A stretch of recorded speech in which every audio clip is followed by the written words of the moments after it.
Assalamualaikum warahmatullahi wabarakatuh. Selamat siang dan salam sejahtera untuk kita semua. Senang sekali dapat berkumpul kembali dalam kegiatan pelatihan yang mengangkat tema membangun SOP yang setara, mewujudkan GETSI yang nyata. Sebelum itu, izinkan saya memperkenalkan diri terlebih dahulu. Perkenalkan, saya Fahira dari Lingkar Madani yang akan membantu berjalannya sesi pelatihan kita pada hari ini. Nah, teman-teman, topik kita pada hari ini yaitu merancang SOP berbasis Getsi dengan narasumber yang masih sama yaitu Nurul Sadaah atau bisa kita sapa Mbak Nurul. Oke, baik. Mungkin tanpa berlama-lama lagi, waktu dan layarnya dipersilakan. Oh, Mbak Nurul, halo. Halo Mbak Fahira dan teman-teman semua. Selamat siang dan selamat sore bagi teman-teman yang ada sudah di Indonesia Timur ya. Senang sekali bisa ketemu dengan teman-teman semua. Tadi sudah disampaikan oleh Mbak Fahira bahwa hari ini kita akan berdiskusi, kita akan belajar bersama bagaimana kita merancang SOP berbasis Jetsi. Karena seperti tadi juga di dalam apa namanya iklan gitu ya, di dalam iklan layanan yang ada di sini, promosi di sini bahwa sekarang kita semua lembaga gitu ya, lembaga-lembaga yang di Indonesia, terutama mereka yang didanai oleh misalnya DIFED atau juga didanai oleh beberapa pihak lain, itu sudah mensyaratkan bahwa lembaga itu harus mengimplementasikan JETSI. Nah, JETSI sendiri kan teman-teman sebetulnya ya, kemarin gitu ya sebelum sesi saya sudah kemudian banyak mendapatkan apa namanya asupan masukan gitu, asupan informasi, asupan pengetahuan dari teman-teman yang lain ya, seperti dari Oxfam, kemudian juga dari mitra-mitra yang lain berkaitan dengan apa itu JETSI dan bagaimana JETSI itu diimplementasikan. Kemudian juga kemarin gitu ya, di satu sesi kemarin mungkin ada teman-teman yang sudah mengikuti atau ada yang baru. Saya di sini berusaha untuk kemudian melakukan refresh atau mereview kembali berkaitan dengan apa itu Jetsi dan bagaimana kenapa itu Jetsi dan bagaimana itu manfaatnya dan bagaimana fungsinya gitu ya. Bagaimana kemudian itu diterapkan di sebuah lembaga. Nah, kenapa harus gitu? Dan siapakah kelompok rentan misalnya? Siapakah ini kalau kita ngomongin JETSI kan mesti tidak akan terlepas dari isu kesetaraan gender, disability inclusion, dan juga apa namanya social inclusion. Jadi memang itu kita tidak hanya membahas mengenai disability aja, juga tidak hanya membahas mengenai kesetaraan gender saja, tapi juga membahas mengenai kelompok, kita akan juga memikirkan kelompok-kelompok marginal yang lain, seperti halnya misalnya kelompok apa namanya masyarakat yang misalnya suku apa namanya suku gitu ya, kelompok adat minoritas, kemudian kelompok yang seksual minoritas, kemudian bisa jadi mereka yang terpapar HIV/AIDS, mereka kemudian yang ada di daerah pedalaman dan sebagainya. Itu yang kemudian kita pikirkan bagaimana mereka bisa berpartisipasi yang bermakna di dalam semua tahapan-tahapan program, di dalam semua proses-proses yang kita lakukan. Kenapa? Karena dengan adanya misalnya partisipasi yang bermakna tersebut gitu, itu dapat kemudian meningkatkan kualitas program, dapat kemudian kita kalau kita sedang ngomongin keadilan, kita sedang ngomongin kesetaraan dan bagaimana kita bisa merangkul mereka bersama itu untuk kemudian di dalam program-program yang kita susun. Nah, kemudian setelah itu gitu sebetulnya eh, harapannya gitu ya, harapannya ke depan itu sebetulnya Indonesia gitu ya, kita sendiri masyarakat kita bisa menjadi masyarakat yang inklusif teman-teman semua. Nah, untuk itu gitu ya, kita juga harus berpikir ke dalam gitu. Siapkah lembaga kita mengimplementasikan JETSI? Jangan-jangan kita kemudian lebih banyak itu kita berbicara di luar, berbicara tentang lembaga A, B, C, atau kemudian kita selalu berbicara mengenai bahwa masyarakat, bahwa pemerintah itu harus kemudian mengakomodir isu ini. bahwa pemerintah harus memberikan dukungan dan layanan yang kemudian punya perspektif dan berpihak pada kelompok-kelompok rentan, kelompok marginal, termasuk juga kelompok disability, kemudian gender minoritas misalnya, atau kemudian kelompok sosial sosial yang lain, kelompok kelompok yang lain yang selama ini terpinggirkan. Tapi bagaimana kita juga harus bertanya sebenarnya ke lembaga kita sendiri, siapkah kita? Bagaimana dengan SOP? Bagaimana dengan kebijakan di internal lembaga? Bagaimana kita kemudian implementasi? Ya, atau mungkin sudah teman-teman juga mungkin sudah berpikir bahwa kita sudah mengimplementasikan kok, tapi kita belum punya kebijakan itu. Nah, sesi ini sebenarnya kita akan membahas mengenai ini, teman-teman semua. Jadi kita akan mencoba untuk berdiskusi mengenai kebijakan atau standar operasional prosedur yang dengan perspektif atau berbasis gender equality, disability inclusion, dan social inclusion. Jadi kita akan membahas mengenai ini. Nah, saya izin share screen ya, teman-teman, dan kemudian seperti yang kemarin, teman-teman semua, eh, apa yang ingin kemudian saya sampaikan adalah nah, kita akan banyak berdiskusi dan kemudian teman-teman monggo kalau nanti akan ada saya apa namanya pertanyaan atau tanggapan di setiap misalnya presentasi saya, setiap slide yang kemudian saya presentasikan. Karena sebetulnya mungkin nanti kita lihat situasi aja. Apakah memungkinkan kita kemudian bekerja secara kelompok atau kita sendiri berdiskusi di sini untuk kita bisa paham semuanya. Untuk kemudian proses penulisan, misalnya kita berkaitan dengan SOP atau kebijakannya, mungkin tidak di hari ini, tapi kemudian setidaknya di hari ini punya gambaran sebenarnya apa yang kemudian kita bisa lakukan untuk menyusun SOP atau kemudian kebijakan dengan perspektif JETSI gitu ya. Nah, Em, tadi nih, tadi kemudian saya sudah bicara nih, kalau kita sedang menyusun sebuah kebijakan atau juga menyusun sebuah SOP dengan perspektif JETSI, justru kemudian kita harus bertanya di diri kita sendiri, gitu ya, di dalam lembaga kita, kenapa kita harus menyusun program ini, menyusun kebijakan ini, menyusun standar operasional ini?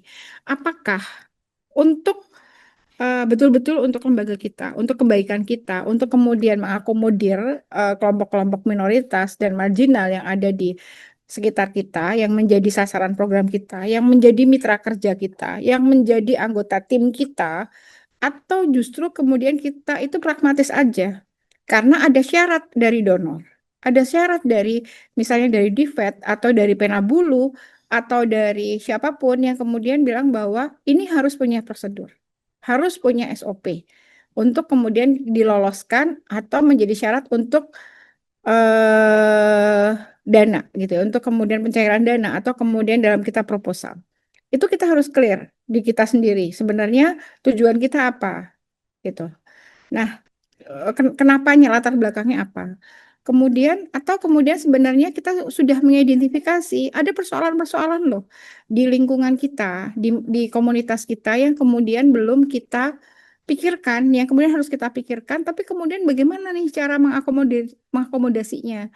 Mengakomodasinya gimana? Apakah kemudian hanya cukup lewat program saja, tapi sementara yang lain-lain misalnya di internal nggak bisa gitu. Atau justru kita itu focusingnya di program, di komunitas-komunitas dampingan, sementara misalnya kelompok-kelompok, misalnya teman disability atau perempuan, atau kemudian teman-teman yang ada di misalnya teman-teman dengan seksual minoritas di dalam kelompok kita, justru kita tidak perhatikan gitu. Nah, di dalam misalnya di staff gitu. Nah, dukungan mereka tidak, pokoknya dibayar bagaimana caranya bisa mendampingi program. Nah, itu apakah akan seperti itu? Atau justru kepikiran juga misalnya kalau saat teman-teman kita ada salah satu teman yang kemudian dia declare gitu, oh saya mengalami disabilitas, saya mengalami hambatan terkait dengan kesehatan jiwa mental gitu. Apakah ada gitu ya kebijakan di lembaga yang kemudian itu bisa mengakomodir mereka, misalnya seperti itu. Nah, dari sana kemudian kita juga harus berpikir teman-teman semua, hasil akhir yang kemudian diharapkan di dalam kalau kita menyusun sebuah kebijakan atau sebuah apa namanya SOP gitu ya berbasis JETSI. Nah, itu logikanya ya, logikanya kemudian dari kenapa, latar belakangnya, kemudian tujuannya kita seperti apa, dan yang terakhir hasil akhir yang kemudian diharapkan itu seperti apa. Nah, itu akan menjadi memandu kita untuk kemudian menyusun sebuah dokumen. Itu akan seperti apa, gitu ya, teman-teman semua. Nah, oke, kalau udah di situ nih, oke, ada komentar nggak teman-teman? Ada atau mungkin ada yang ingin memberikan apa namanya komen atau tanggapan terkait dengan apa yang kemudian saya sampaikan sampai di titik ini gitu. Teman-teman mungkin ada pengalaman, silahkan kalau ada. Mbak Fahira nanti kalau misalnya ada yang raise hand atau kemudian ada yang mencatat komentarnya, silahkan saya diberi informasinya Mbak ya. Karena Oke, siap. saya saya mungkin fokus ke presentasi jadi agak sulit untuk apa namanya membaca misalnya ada terlambat. Oke, siap, siap. Oke. Siap. Ya, feel free ya teman-teman semua untuk kemudian kalau misalnya merespon atau ada yang tidak setuju atau memberikan tambahan juga monggo gitu. Oke, karena saya juga masih belajar nih bareng dengan teman-teman di sini. Nah, oke. Nah, teman-teman semua nih. Kalau kita bicara mengenai kebijakan organisasi, berbicara mengenai standar operasional prosedur. Jadi kalau sepengetahuan saya, mohon nanti teman-teman juga bisa mengkonfirmasi kalau saya salah. Jadi kalau di lembaga atau di organisasi itu ada namanya kebijakan lembaga, gitu ya. Nah, kalau di Sabda, di lembaga kami, saya kebetulan masih jadi pengampu untuk lembaga Sabda. Nah, kalau di Sabda itu kita punya kebijakan perspektif JETSI. Nah, kami memang tidak secara spesifik membuat prosedurnya, tapi prosedur-prosedur itu nanti melekat di dalam misalnya prosedur, misalnya fasilitasi, prosedur kemudian publikasi, prosedur yang kemudian berkaitan dengan rekrutmen gitu. Jadi dari kebijakan sudah ada detailingnya, baru kemudian nanti masuk ke prosedur dan termasuk juga misalnya di dalam penyusunan-penyusunan kerangka acuan kegiatan atau TOR misalnya seperti itu. Nah, jadi monggo nanti teman-teman boleh kok memilih misalnya akan langsung ke S- standar operasional prosedur atau SOP atau kemudian mau menyusun sebuah kebijakan. Nah, apapun itu, jadi itu kan masuk jadi misalnya SOP juga masuk ke dalam kebijakan ya. Jadi kebijakan teknis gitu logika. Kalau saya sih menyampaikan itu sangat teknis dan ada langkah-langkah di sana. Nah, itu harus dipikir, siapa yang harus menyusun gitu. Dalam proses menyusun kebijakan atau SOP untuk dengan perspektif JETSI. Siapa yang harus menyusunnya? Nah, kemudian siapa yang menjadi sasaran di dalam atau ruang lingkupnya itu siapa gitu ya. Kemudian di dalam kebijakan atau SOP ini sendiri. Kita kan harus clear ya siapa yang harus kita tuju. Kalau kemudian kita bicara mengenai ruang lingkup, apakah ke semua di dalam semua alur kerja organisasi atau hanya satu bagian saja? Kalau kita kemudian memang ada yang kemudian menyampaikan bahwa eh bisa kalau kita bagusnya harusnya ke semua gitu. Ya, itu akan sangat bagus. Tapi kalau misalnya teman-teman kita nyoba di salah satu dulu dong gitu. Ya monggo aja. Misal kalau teman-teman yang bergerak di isu layanan. Nah, tapi isu layanan penanganan kekerasan misalnya. Kita focusing yang di SOP untuk penanganan kekerasan. Ya nggak apa-apa gitu. Tapi kemudian memang harus dipikirkan bagaimana ini terhubung dengan mekanisme atau kebijakan organisasi. Nah, kalau sudah ada gitu ya, sudah kelihatan siapa yang akan menyusun, siapa yang menjadi sasaran, nah siapa yang akan kemudian mengawasi gitu. Nah, di situ kemudian tentu saja kita nggak bisa lepas. Jadi kalau saat kita menyusun sebuah kebijakan, sebuah SOP, itu juga harus ada prinsip-prinsip yang kemudian kita eh, apa namanya kita pakai. Nah, prinsip-prinsip itu pastinya tidak akan terlepas dari prinsip-prinsip organisasi, kemudian visi misi organisasi. Nah, dari situ juga kita akan terlihat terkait dengan langkah-langkah penyusunannya, step-step penyusunannya itu seperti apa, dan kemudian baru ditulis menjadi detail substansi dan redaksi. Ini secara garis besarnya seperti ini. Nah, kemudian saya akan coba jelaskan dengan apa itu SOP gitu ya. Kalau kalau kebijakan itu seperti regulasi organisasi ya, gitu. Kalau SOP itu adalah sekumpulan pedoman ya atau acuan yang dibuat oleh organisasi dan sebetulnya itu lebih kepada teknis gitu ya, sesuai dengan melaksanakan proses atau tugas masing-masing yang ada di organisasi atau institusi. Nah, yang lain nih, kalau bicara nih, eh, kalau terkait dengan manfaatnya, jadi sebetulnya kebijakan atau SOP JC itu sangat bermanfaat. Itu tujuannya adalah menjadi rujukan kalau ada kegiatan operasional, jadi atau kegiatan-kegiatan atau aktivitas. Kemudian akan menjadi penting saat kita kemudian melacak gitu ya terkait dengan kegiatan gitu, kemudian penilaian, perbaikan. Termasuk kalau misalnya kita bicara mengenai kebijakan dan SOP kepegawaian atau SDM, itu juga akan melacak akan cukup bagus gitu ya, sangat baik untuk melacak sebenarnya orang ini bisa bekerjanya bagaimana. Kalau kita bicara mengenai nanti ada apa namanya kenaikan remunerasi atau gaji, itu bisa dari situ juga. Kemudian ada juga kita juga ini menjadi dasar dalam kita merumuskan aturan bagi staf atau karyawan gitu ya. Jadi ada gitu ya. Kemudian juga akan pasti mempermudah jadi untuk tim gitu ya memenuhi tanggung jawabnya. Kemudian mempermudah juga institusi atau organisasi memenuhi target. Dan juga kalau kita punya kebijakan atau mempunyai SOP ini akan memudahkan semua sumber daya manusia yang kemudian memang baru masuk untuk memahami dan beradaptasi terhadap sistem yang ada. Jadi mereka ngelihat alurnya begini ya gitu. Kalau misalnya nih kebayang, misalnya seorang ini saya membayangkan ada misalnya kebijakan organisasi berkaitan dengan JETSI yang ada di lembaga gitu. Nah, kemudian tiba-tiba HRD gitu atau kemudian staff yang kemudian manajemen yang kemudian memegang SDM atau memegang karyawan gitu kemudian tiba-tiba ada dia keluar dan kemudian ada staff baru yang memegang di situ. Dan ini ada misalnya berkaitan dengan ada teman-teman disabilitas yang kemudian tiba-tiba sakit atau mengajukan cuti karena misalnya dia mengalami relapse atau kekambuhan. Nah, itu gimana gitu. Nah, itu yang kemudian dia akan lebih mudah dengan prosedur-prosedur yang sudah ada, dengan kebijakan yang sudah ada itu tertera dalam sebuah organisasi itu. Jadi kalau itu sudah tertulis itu akan lebih mudah. Kalau itu tidak tertulis, biasanya atau bahkan lembaga itu belum punya prosedur, itu akan pusing. Nah, balik lagi, mesti akan langsung ngomong ke semua kepimpinan. Nah, bisa jadi ada pimpinan-pimpinan yang memang perspektifnya sudah sangat bagus, tapi ada juga pimpinan yang masih bias di sini. Ada yang mengatakan bahwa misalnya, ya kalau memang dia relapse atau kambuh ya nggak bisa dia masuk di kerja lagi gitu. Padahal sebetulnya atau kemudian dia harus keluar karena lembaga kita tidak bisa memberikan dukungan misalnya.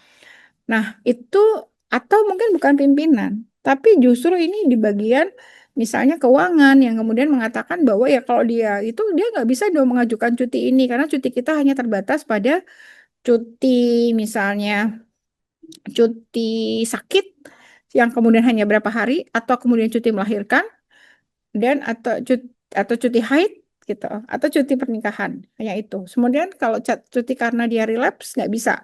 Nah, sehingga keuangan nggak bisa bayar dia dong gitu. Nah, kita sendiri kadang yang ada di situ, misalnya saya sebagai seorang direktur pun gitu ya, saat sementara keuangan dan kemudian tim manajemen saya menolak, kita juga kebingungan. Nah, kalau kita memaksakan, kita nggak punya dasar gitu. Jadi itu yang sebenarnya persoalan-persoalan yang kemudian terjadi saat ini belum ada gitu. Karena ada situasi-situasi yang mungkin apa itu tiba-tiba di luar atau jadi tiba-tiba di luar apa namanya prediksi kita. Dan ini juga salah satunya adalah kita menghindari sebuah kesalahan yang cukup besar dalam artian begini.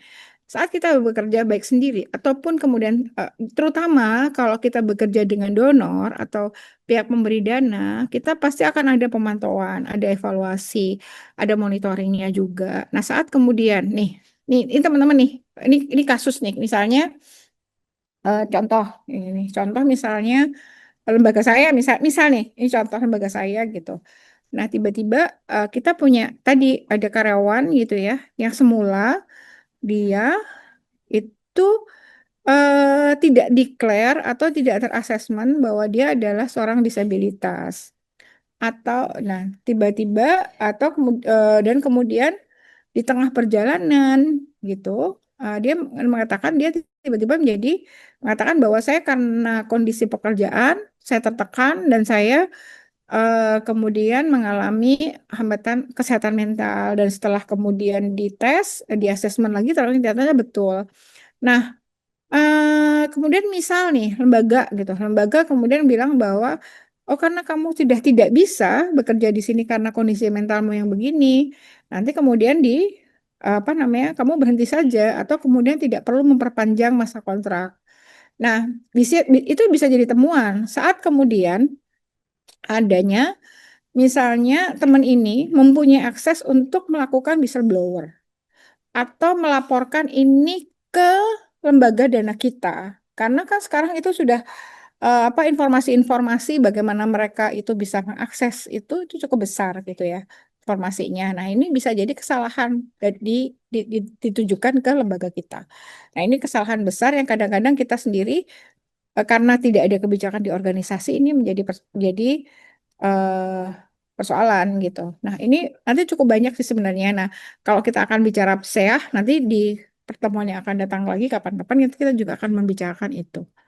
Nah, nah, dan jadi kalau kita sudah punya basic kebijakannya, kita mungkin juga sudah punya prosedurnya, saat kemudian itu ada yang kemudian menyampaikan kita bahwa kita melakukan kesalahan, kita akan tracking sebetulnya yang salah siapa dan bagaimana kesalahan itu terjadi gitu. Tidak kemudian melibatkan semua orang di sebuah lembaga atau kemudian kita yang kemudian sudah bekerja cukup banyak untuk memperjuangkan hak dia, kemudian karena ketidakpuasan itu akan menjadi persoalan. Nah, oke, teman-teman semua. Jadi sebetulnya untuk penyusunan kebijakan gitu ya, SOP itu harus kemudian ada prinsip-prinsipnya, yaitu harus mudah dan jelas gitu sebetulnya. Kemudian efisiensi, efektif, terukur, sesuai. Kemudian dia juga kemudian tidak terpisah-pisah, dia kemudian bisa terpadu, dia bisa kemudian berkaitan dengan yang lain. Dan ini harus patuh terhadap hukum, khususnya misalnya terkait dengan SDM, yaitu terkait dengan Undang-Undang Ketenagakerjaan misalnya. Kemudian kita juga harus beradaptasi dengan situasi yang ada, dinamika yang ada, dan cukup fleksibel. Dan kemudian focusingnya adalah ini memang ditujukan untuk kemanfaatan dan berorientasi kepada penggunanya, yaitu kita semua yang ada di dalam sebuah organisasi. Nah, ini teman-teman ini standar aja terkait dengan komponen SOP gitu ya. Ada kepala apa namanya kepala atau judul organisasi atau perusahaan atau dasar hukumnya, keterkaitan, tujuan, ruang lingkup, definisi, referensi, prosedur dan sebagainya. Ini ada. Nanti saya akan jelaskan satu persatu. Nah, teman-teman semua, kalau kita bicara mengenai step nih, teman-teman semua. Untuk langkah gitu ya, teman-teman semua, itu memang harus dimulai dari kalau saya mencoba dengan beberapa referensi nih dan juga dari pengalaman-pengalaman Sabda selama ini, kita mempunyai beberapa langkah. Yang pertama adalah yang langkah pertama itu membuat tim penyusun dulu. Nah, kita misalnya kita tiba-tiba dapat mandat dari Oke, kalau misalnya saya menjadi mitra dari Penang Bulu dan Lingkar Madani ini tiba-tiba. Kemudian saya mendapat mandat untuk dapat anggaran ini, kemudian harus punya SOP dong gitu untuk lembaga gitu. Baik gitu. Kita kita kita berkomitmen kita sebetulnya memang harus membuat tim penyusun gitu. Nah, tim penyusunnya siapa gitu. Karena tidak mungkin dong kita tidak memandatkan tidak ada orang yang memegang untuk ini secara khusus atau pokoknya yang bisa aja nggak bisa. Kita harus membuat. Kemudian yang kedua adalah menentukan tujuan untuk membentuk SOP atau kebijakan ini. Tujuannya apa gitu. Nah, oke lah kalau kita pragmatis gitu ya. Pragmatis bahwa sebenarnya SOP ini dibuat untuk misalnya sebagai justifikasi, sebagai persyaratan kita untuk mendapatkan pendanaan. Ya nggak apa-apa. Tapi kemudian yang ditulis nanti di dalam tujuan yang nggak harus begitu dong. Kita juga kemudian harus melihat bahwa ini adalah kepentingan bareng gitu, kepentingan bersama. gitu. Dan kita harus juga internalisasi di diri kita sendiri. Oke, kalau kita pragmatis, tapi kemudian jangan sampai kemudian itu pragmatisme itu terus-menerus kemudian kita lanjutkan di dalam proses penyusunan ini. Kemudian yang kedua, yang ketiga, langkah ketiga itu sebenarnya kita juga harus mengidentifikasi nih alur kerja atau mekanisme organisasi. Jadi, kalau kita bicara mengenai kebijakan atau SOP terkait dengan JETSI di dalam sebuah organisasi atau lembaga, itu tidak tiba-tiba dia ada gitu ya. Dia harus kemudian sebenarnya terhubung dengan alur kerja atau mekanisme-mekanisme atau kebijakan yang sudah ada di sebuah organisasi gitu. Jadi biasanya kita akan harus lihat identifikasi dulu dong gitu. Apa yang kemudian gapnya? Nah, nanti satu satu lagi balik saya akan coba jelaskan, tapi kita akan melihat dari langkah-langkahnya ini dulu. Setelah kita melakukan identifikasi, kemudian kita membuat atau merancang awal dari SOP ini sendiri. Kemudian ada simulasi, ada persetujuan, kemudian setelah itu ada mendistribusi dan sosialisasi terkait dengan SOP, dan kemudian kita harus meninjau atau mengupdate secara berkala. Nah, ini teman-teman maaf kalau misalnya saya sebenarnya menyampaikan hal-hal yang teman-teman sudah sangat ketahui. Bisa jadi karena teman-teman sudah sangat ahli untuk menyusun SOP yang ada yang di lembaga masing-masing. Mungkin ini apa bedanya sih antara SOP yang kemudian ada dengan SOP-SOP yang kemudian berperspektif JETSI gitu. Nah, ini lebih kepada kita mengingatkan prosedurnya. Kadang-kadang ya, teman-teman, karena pengalaman saya dengan beberapa organisasi seringkali melakukan misalnya menyusun, nih ngomongin tim penyusun nih, ini kadang-kadang bilang bahwa kita nggak punya nih SDM untuk menyusun. Kita minta konsultan aja menyusunkan gitu. Nah, apakah itu salah? Ya, kita bilang ya tidak salah amat-amat sih gitu ya. Jadi kalau memang nggak ada SDM, tapi sebetulnya misalkan ada konsultan pun harus kemudian ada tim yang kemudian mengawal prosesnya gitu. Kalau jadi lebih kepada konsultan ini lebih kepada jadi berdiskusi gitu ya, kemudian membantu menuliskan, tapi sebenarnya teman-teman inilah yang kemudian menyusun. Kenapa?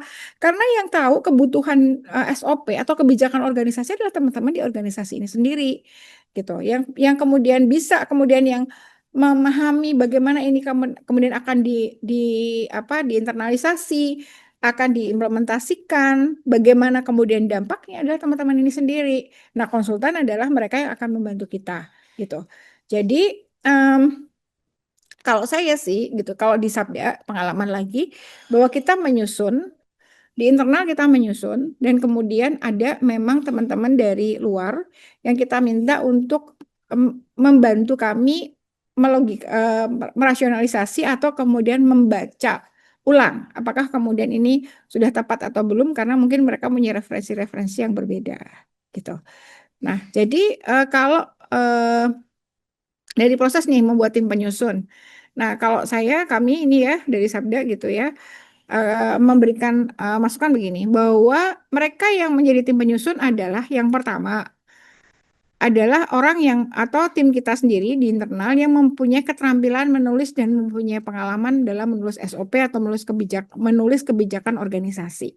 Jadi ini kalau memang di internal itu belum ada, bisa jadi kita mengambil atau meminta teman-teman yang lain yang di luar misalnya, dan misalnya sesama mitra dari Lingkar Madani gitu. Nah, kemudian yang kedua nih, yang kemudian adalah mereka adalah teman-teman kita yang mempunyai pemahaman tentang isu dan komitmen yang sangat kuat. Ini kedua, yang sangat kuat dalam artian gini. Jadi yang harus masuk tadi adalah orang yang bisa menulis. Kemudian yang kedua adalah orang yang kemudian dia paham betul isunya. Kalau kita ngomongin JATSI berarti dia harus yang paham terkait dengan isu gender, kesetaraan gender, yang dia juga memahami isu tentang disability inclusion. Yang ketiga dia juga memahami terkait dengan social inclusion yaitu khususnya adalah bagaimana memberikan dukungan kepada dan mereka memahami isu-isu kelompok rentan dan marginal yang di area teman-teman bekerja dan bagaimana memberikan dukungan kepada mereka. Dan yang ketiga adalah orang yang memahami alur kerja dan ruang lingkup kerja lembaga atau organisasi. Yang dia tahu betul gitu. Sebenarnya organisasi kita visi misinya gimana? Yang kemudian sebenarnya misalnya di lembaga A gitu atau di organisasi B gitu. Oh saya di organisasiku itu punya misalnya empat divisi gitu. Divisinya ada keuangan, ada misalnya pelayanan kasus, ada pendidikan, ada misalnya pendampingan masyarakat misalnya. Dan masing-masing itu cara bekerjanya bagaimana dan kemudian alur bekerjanya gimana, alur dari proses perancangan, kemudian pelaksanaan, pertanggungjawaban. Nah, ini termasuk juga nanti kalau terhubung dengan yang lain-lain misalnya seperti itu. Jadi dia biasanya ada di kalau kami kebetulan ya gitu yang masuk adalah misalnya dari program manager ada yang di sini ya, memahami kerja itu, kemudian dari HRD karena kami waktu itu memang membuat SOP atau kebijakan yang kebijakan organisasi tentang JETSI yang kemudian dia menyeluruh gitu, komprehensif. Ada HRD dan ada juga tim keuangan. Jadi dia masuk di sana. Nah, jadi em, di sini ada beberapa catatan gitu ya. Jadi em, kita harus memastikan bahwa semua orang yang terlibat, mau 3 orang, mau 5 orang, itu betul-betul harus kemudian yang paham cara. Jadi kita harus membuat kesepakatan dan memahami bagaimana cara kerja SOP itu atau cara kerja kebijakan itu seperti apa. Kemudian kenapa itu penting gitu ya? Karena biar kita juga memastikan bahwa dokumen yang kemudian kita buat itu sesuai gitu, yang kemudian bisa dieksekusi gitu. Jangan sampai kemudian kebijakan itu hanya kebijakan aja, tanpa kemudian ada itu bisa diimplementasikan tanpa ada pandangan bahwa ini bagaimana pengimplementasiannya ya gitu, gitu. Nah itu cara kerjanya. Nah monggo, kalau teman-teman sendiri mungkin punya bayangan di lembaga masing-masing siapa yang kemudian kita maksudnya siapa yang kemudian biasanya bikin atau siapa lagi yang akan kita bikin yang akan kemudian kita kita ajak gitu. Nah, yang kedua teman-teman semua bahwa di dalam langkah kedua itu setelah kita punya tim kita harus memastikan tujuan kebijakan atau SOP itu sendiri gitu. Jadi dan itu harus diobrolin gitu teman-teman semua. Harus disepakati dengan misalnya kalau Sabda gitu ya, pengalaman Sabda, kan kita yayasan ya, yayasan itu kan ada pelaksana, ada pengurus, juga nanti ada staf-stafnya. Nah, harus disepakati antara pengurus dan pelaksana ini, SOP-nya akan seperti apa gitu. Tujuannya di mana? Tujuannya apa kita membuat SOP ini gitu.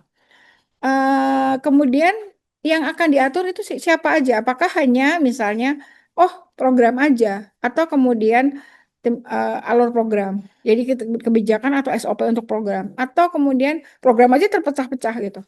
Atau kemudian kita ngomonginnya berkaitan dengan, oh kita bikin SOP kebijakan berkaitan dengan SDM aja gitu. Nah itu yang apa namanya yang disepakati. Nah, kalau kami memang kemarin menyepakatinya dengan pengurus gitu ya, karena saya ada eksekutif, menyepakati dengan pengurus itu adalah kita tujuannya ada tujuan yaitu untuk menjadikan bahwa Sabda betul-betul melaksanakan, mengimplementasikan JETSI dengan optimal, memastikan bahwa semua orang, semua pihak yang terlibat itu bisa berpartisipasi secara penuh dan bermakna gitu. Tentu saja dan juga memberikan perlindungan bagi orang-orang dari kita dari kekerasan dan diskriminasi dan sebagainya. Nah, dan divisinya mana? Nah, kita mengidentifikasi waktu itu kita mengidentifikasi beberapa bagian dari Sabda untuk kita bikinkan SOP yang secara kebijakan yang menyeluruh. Nah, Dalam proses ini, memastikan tujuan SOP, kebijakan atau SOP yang akan kita buat, teman-teman, memang kita juga harus, ya, tim itu mencoba untuk memproyeksikan berkaitan dengan dampak, yaitu dampak positif atau negatif yang mungkin terjadi saat kemudian SOP ini diterapkan. Nah, beberapa contoh misalnya terkait dengan JETSI, misalnya kebijakan kami untuk merekrut, gitu ya, Sabda merekrut SDM disability. Jadi begini, latar belakang saja. Sabda adalah organisasi atau yayasan yang bekerja untuk isu perempuan, disability, dan anak. Saat kemudian kami waktu itu di awal sebelum kemudian mempunyai SOP ini sendiri, kebijakan ini sendiri, dulu itu memang yang disabda adalah eh, apa, teman-teman, kebanyakan sebagian besar adalah penyandang disabilitas fisik yang kemudian lebih kepada dukungannya misalnya mobilitas. Dan juga dukungannya lebih kepada misalnya infrastruktur. Tapi kemudian begitu kami kemudian betul-betul menyepakati ini adalah kita hendak merekrut misalnya siapapun disability yang kemudian dengan beragam disability, maka ada konsekuensi gitu. Harus ada hal-hal yang disiapkan, misalnya bagi teman-teman kalau misalnya kita ada staf yang dia mempunyai gangguan kesehatan jiwa atau disabilitas mental, atau kemudian teman-teman dengan double disability, atau kemudian ada kawan yang kemudian misalnya ya, yang kemarin dulu misalnya contohnya kawan yang kami rata-rata waktu itu masih berpikir bahwa yang akan menjadi staf Sabda adalah dengan tentu saja jenis kelamin perempuan laki-laki, dan kemudian dengan gender mereka gitu, status gender mereka adalah laki-laki dan perempuan juga. Tapi ternyata ada yang kemudian teman-teman transwan misalnya yang masuk. Nah, ini adalah bagian kami untuk mengakomodir, untuk kemudian menerapkan perspektif JETSI ini di dalam lembaga. Tapi kemudian ada sisi-sisi yang kemudian positifnya akan banyak gitu. Jadi kita akan lebih banyak belajar. Kita juga akan memahami lebih banyak keberagaman. Mungkin program kita juga akan lebih optimal. Tapi ada sisi negatif. Mungkin ada teman-teman lain yang kemudian dari staf yang kemudian mungkin ada kemungkinan dia keluar karena dia tidak cocok. Misalnya, ada yang kok tiba-tiba ada teman-teman L sih yang ada di sini, saya nggak suka nih gitu. Karena saya kebetulan saya mempunyai kepercayaan saya bahwa itu salah. Nah, hal-hal itu yang sebenarnya perlu dilihat gitu. Nah, dan itu juga perlu diantisipasi gitu. Berarti memang ada proses nih, ada proses internalisasi, ada proses dan sebagainya. Nah, itu akan ada di sana. Nanti juga bisa saya jelaskan lebih lanjut. Tapi ini lebih baik memang perlu dipikirkan gitu. Oke, yang langkah ketiga gitu ya, teman-teman semua. Kita harus mencoba mengkomunikasikan gitu ya, memastikan gitu ya tujuan penyusunan SOP kebijakan ini di kebijakan sesi di lembaga dan organisasi gitu ya. Jadi sebentar ini ya. Ya, jadi memang saat kemudian tadi sudah menentukan itu tujuan, itu eh, kita harus mengkomunikasikan dengan berbagai pihak, dengan pimpinan organisasi, dengan staf, mitra kerja, komunitas dampingan mungkin karena mungkin mereka akan juga apa namanya akan juga diatur di situ juga di dalam kebijakan kalau kita memang misalnya punya kebijakan berkaitan dengan program. Jadi itu di dalam program. Jadi sebetulnya kita juga bisa dalam proses komunikasi itu bisa mengambil informasi, kita juga bisa mendapatkan masukan terkait dengan menurut mereka apa yang harus diatur dan apa yang diharapkan dengan adanya SOP atau kebijakan ZC ini. Kemudian menurut mereka apa sih sebetulnya gitu ya yang akan diubah, dan kita juga akan harus mengkomunikasikan sehingga saat kemudian nanti penerapan itu tidak ada resistensi gitu ya. Jadi kita meminimalisir resistensi itu dari dengan proses diskusi yang lebih panjang dengan apa namanya dengan pimpinan kita, dengan teman-teman staff, kemudian juga divisi-divisi atau bagian dari organisasi yang mungkin akan diatur.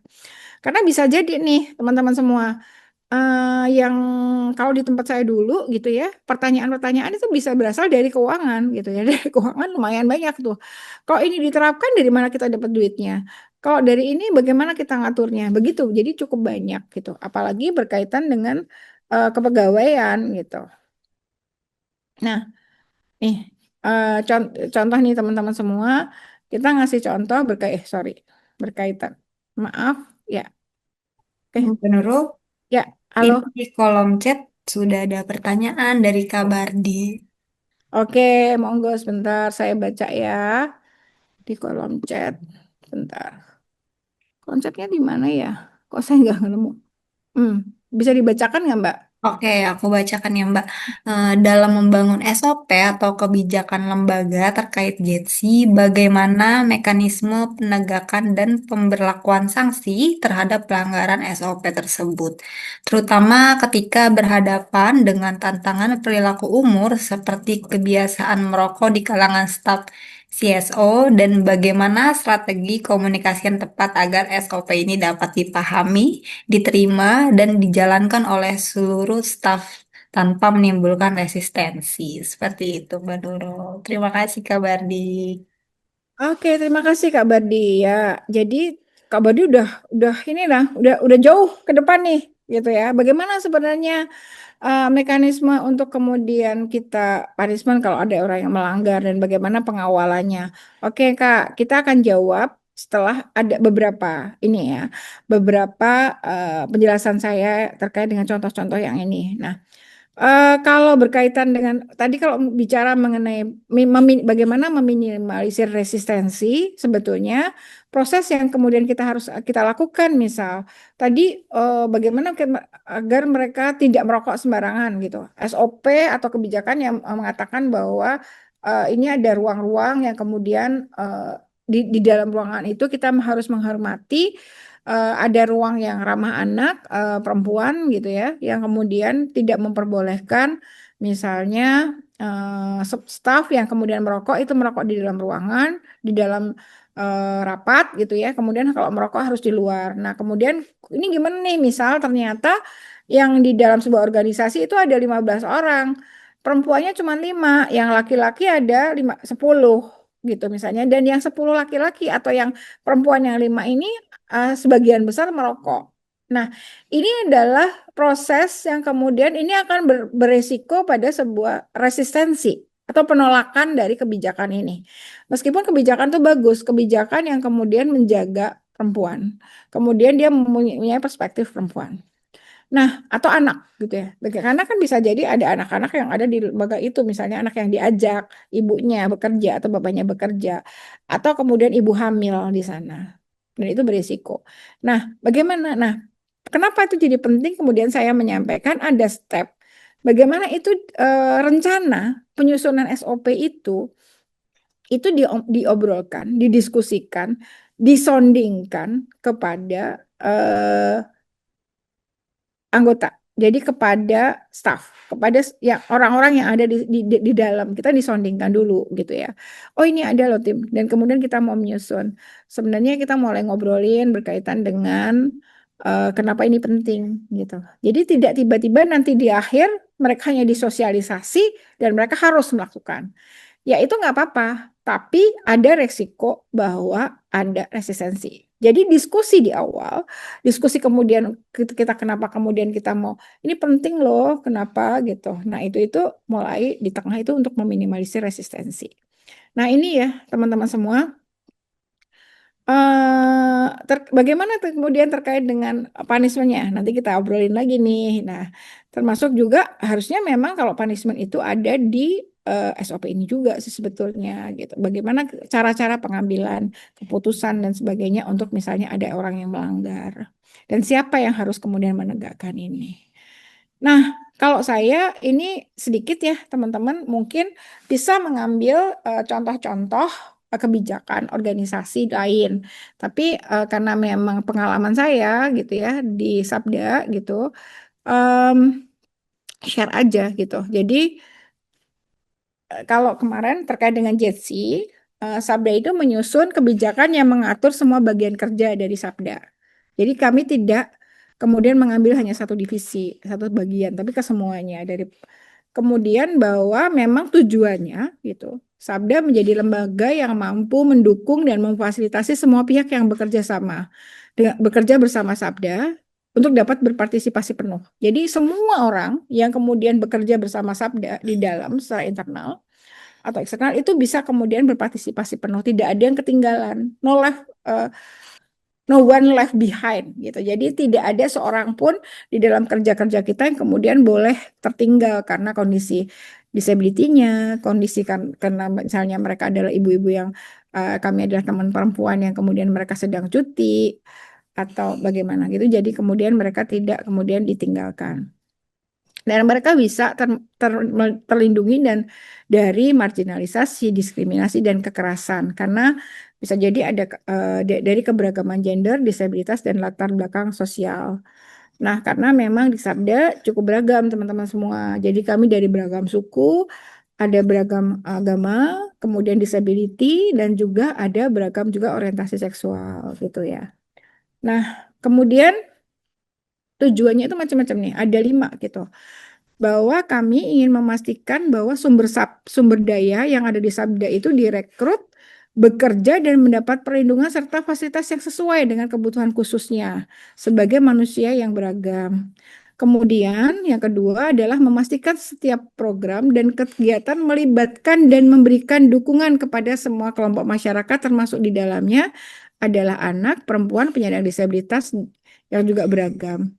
Kemudian yang ketiga, karena kami juga mempunyai media gitu, jadi kita juga bicara bahwa memastikan bahwa setiap produk atau karya tulisan dan media punya perspektif gender dan disabilitas. Jadi semua semua produk kita baik dari substansi itu harus punya perspektif dan dari sisi medianya sendiri itu dia harus juga aksesibel gitu. Kemudian memastikan adanya dukungan dan dari mekanisme dan sumber keuangan. Jadi kita juga melibatkan keuangan di situ tujuannya adalah bagaimana kita bisa ke atas tadi mencapai tujuan kita dengan adanya dukungan dari keuangan. Kemudian juga ada proses partisipasi gitu. Jadi di situ ada tujuan dari kebijakan Justice Disability ini seperti ini teman-teman. Nah teman-teman boleh kemudian menyusun dengan tujuan yang sesuai dengan apa yang teman-teman butuhkan. Nah, ini adalah prinsip, contoh lagi nih teman-teman, prinsip-prinsip yang kemudian kami susun berdasarkan apa namanya basic basic pengetahuan kami dan basic dari regulasi gitu ya. Misalnya dari Undang-Undang 8 2016, UNCRPD, SIDO, Prinsip Hak Asasi Manusia gitu ya, untuk memastikan bahwa program apa namanya kebijakan dengan perspektif JETSI itu kemudian bisa terlaksana. Nah, prinsip ini ada kami menyusun ada 11 teman-teman semua. Ada penghormatan terhadap martabat, otonomi individu, ada bahwa itu lembaga kami tanpa diskriminasi, ada partisipasi penuh, keragaman manusia dan kemanusiaan, kesamaan kesempatan, bahwa nanti semua orang juga punya kesempatan yang sama, kesetara, aksesibilitas. Kemudian kita juga apa namanya menggunakan prinsip bahwa semua teman-teman itu punya kapasitas yang terus berkembang, inklusif dan menghargai lokalitas budaya setempat. Nah, ini kita juga merujuk tentu saja ke UNCRPD dan Undang-Undang 8 2016 juga hak perempuan. Nah, oke. Teman-teman semua nih, monggo tadi kan yang prinsip dan segala macam, monggo nanti disesuaikan dengan sebetulnya prinsip-prinsip organisasi. Pasti kita tidak akan, karena teman-teman di apa namanya organisasi pasti sudah punya prinsip, visi misi dan sebagainya di organisasi. Nah, yang kemudian saya contohkan adalah bagaimana kemudian kami mengambil prinsip-prinsip yang ada di dalam UNCRPD itu masuk ke di dalam prinsip-prinsip kami gitu. Nah, oke, ada pertanyaan lagi? Oh, ini tadi sudah ya. Oke, tadi Kak Bardi gitu. Sebentar nanti masih ada ya. Saya masih ada utang untuk menjelaskan juga ya, Kak ya. Bentar. Oke. Kemudian ada step yang lanjutan nih, teman-teman semua. Ini step lanjut berkaitan dengan step kelima. Di bagaimana kemudian kita mencoba mengidentifikasi sebetulnya alur atau kebijakan terkait dengan kebijakan, alur kerja di dalam organisasi kita atau kemudian mekanisme yang ada gitu teman-teman. Jadi biar kita itu tidak kemudian tiba-tiba baru gitu ya. Karena Jesse ini kan perspektif gitu ya. Perspektif dan kemudian nanti akan diterapkan di dalam misalnya program-program kebijakan atau program-program atau pelaksanaan yang ada di implementasi di lembaga. Nah, harapannya memang harus kemudian masuk nih di dalam apa namanya eh, alur-alur yang ada mekanisme kerja kita gitu. Misalnya ini eh kita sudah ada nih alur atau SOP untuk publikasi gitu. Publikasi sosialisasi atau publikasi atau kampanye. Gitu kadang-kadang kan memang lembaga-lembaga ada yang sudah punya SOP untuk itu. Nah, kemudian kita harus ngelihat lagi. Nah, di dalam SOP itu apakah sudah ada perspektif JC atau kemudian masih bahkan masih bertentangan atau masih kosong atau masih bias atau masih netral gender gitu. Nah, kita harus ngelihat itu. Untuk kemudian kalau kita kita menyusun SOP itu kita lihat semua yang di pekerja kita dan kemudian kalau masih ada gapnya silahkan gitu untuk kemudian diisi. Nah, di sini teman-teman semua di organisasi itu ada beragam dengan beragam kondisi juga gitu. Jadi ada yang memang organisasi-organisasi yang kemudian sudah sangat tertata dari kebijakannya, alurnya, mekanismenya itu sudah ada tertata dan tertulis gitu. Tapi ada teman-teman dari organisasi yang kebijakan lembaganya, kemudian alur kerjanya atau mekanismenya itu ada, tapi itu tidak tertulis gitu. Pokoknya kita tahu sama-sama tahu aja gitu. Berjalan saja gitu. Ada yang begitu. Teman-teman, apakah kemudian itu mana yang lebih baik? Ya monggo, teman-teman akan menilai sendiri.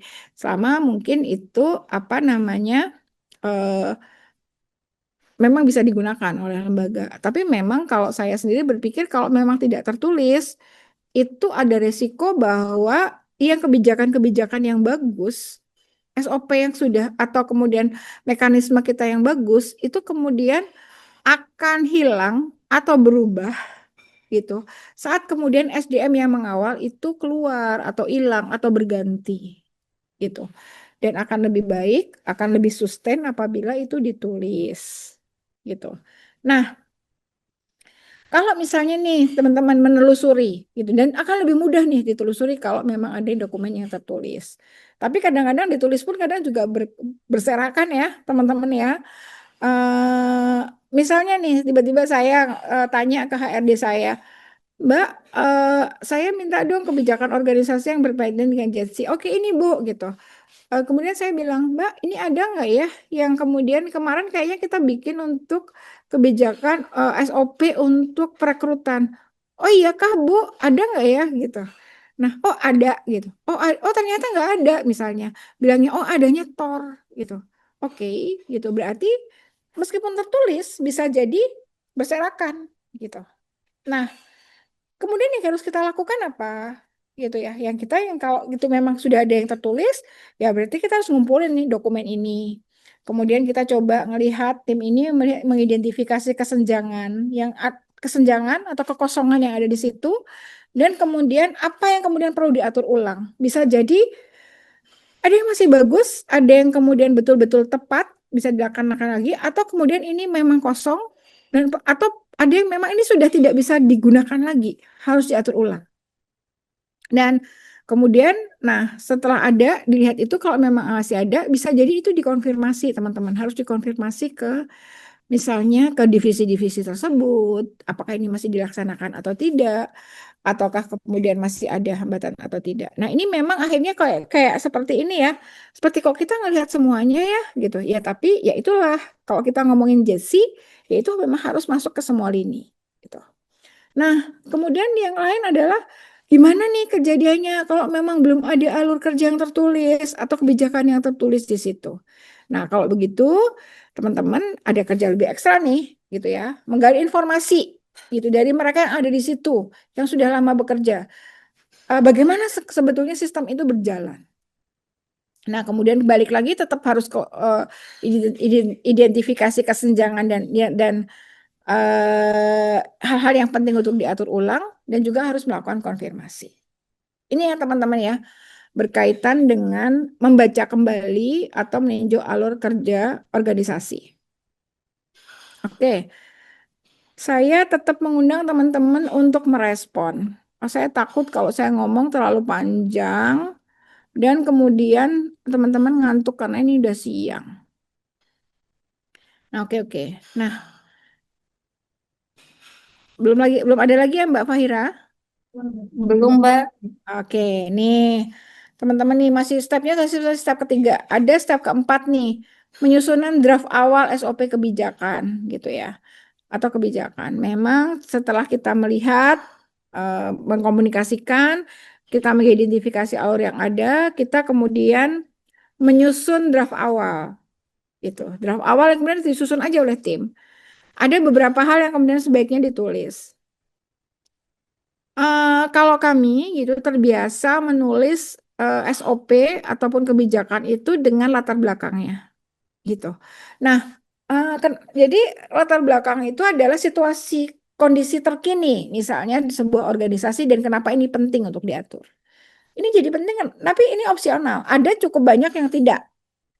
Teman-teman dari organisasi, beberapa organisasi saya lihat kebijakan atau SOP-nya itu tidak memasukkan kebijakan latar belakang. Tapi kalau dari kami merasa ini penting untuk memudahkan saat kita melakukan review besok. Akan ada update. Bisa jadi kebijakan di latar belakangnya sudah berubah. Untuk kemudian begitu latar belakang ini, jadi situasi yang ada itu berubah gitu. Nah kalau berubah itu bisa jadi memang SOP-nya harus diubah atau kebijakannya diubah.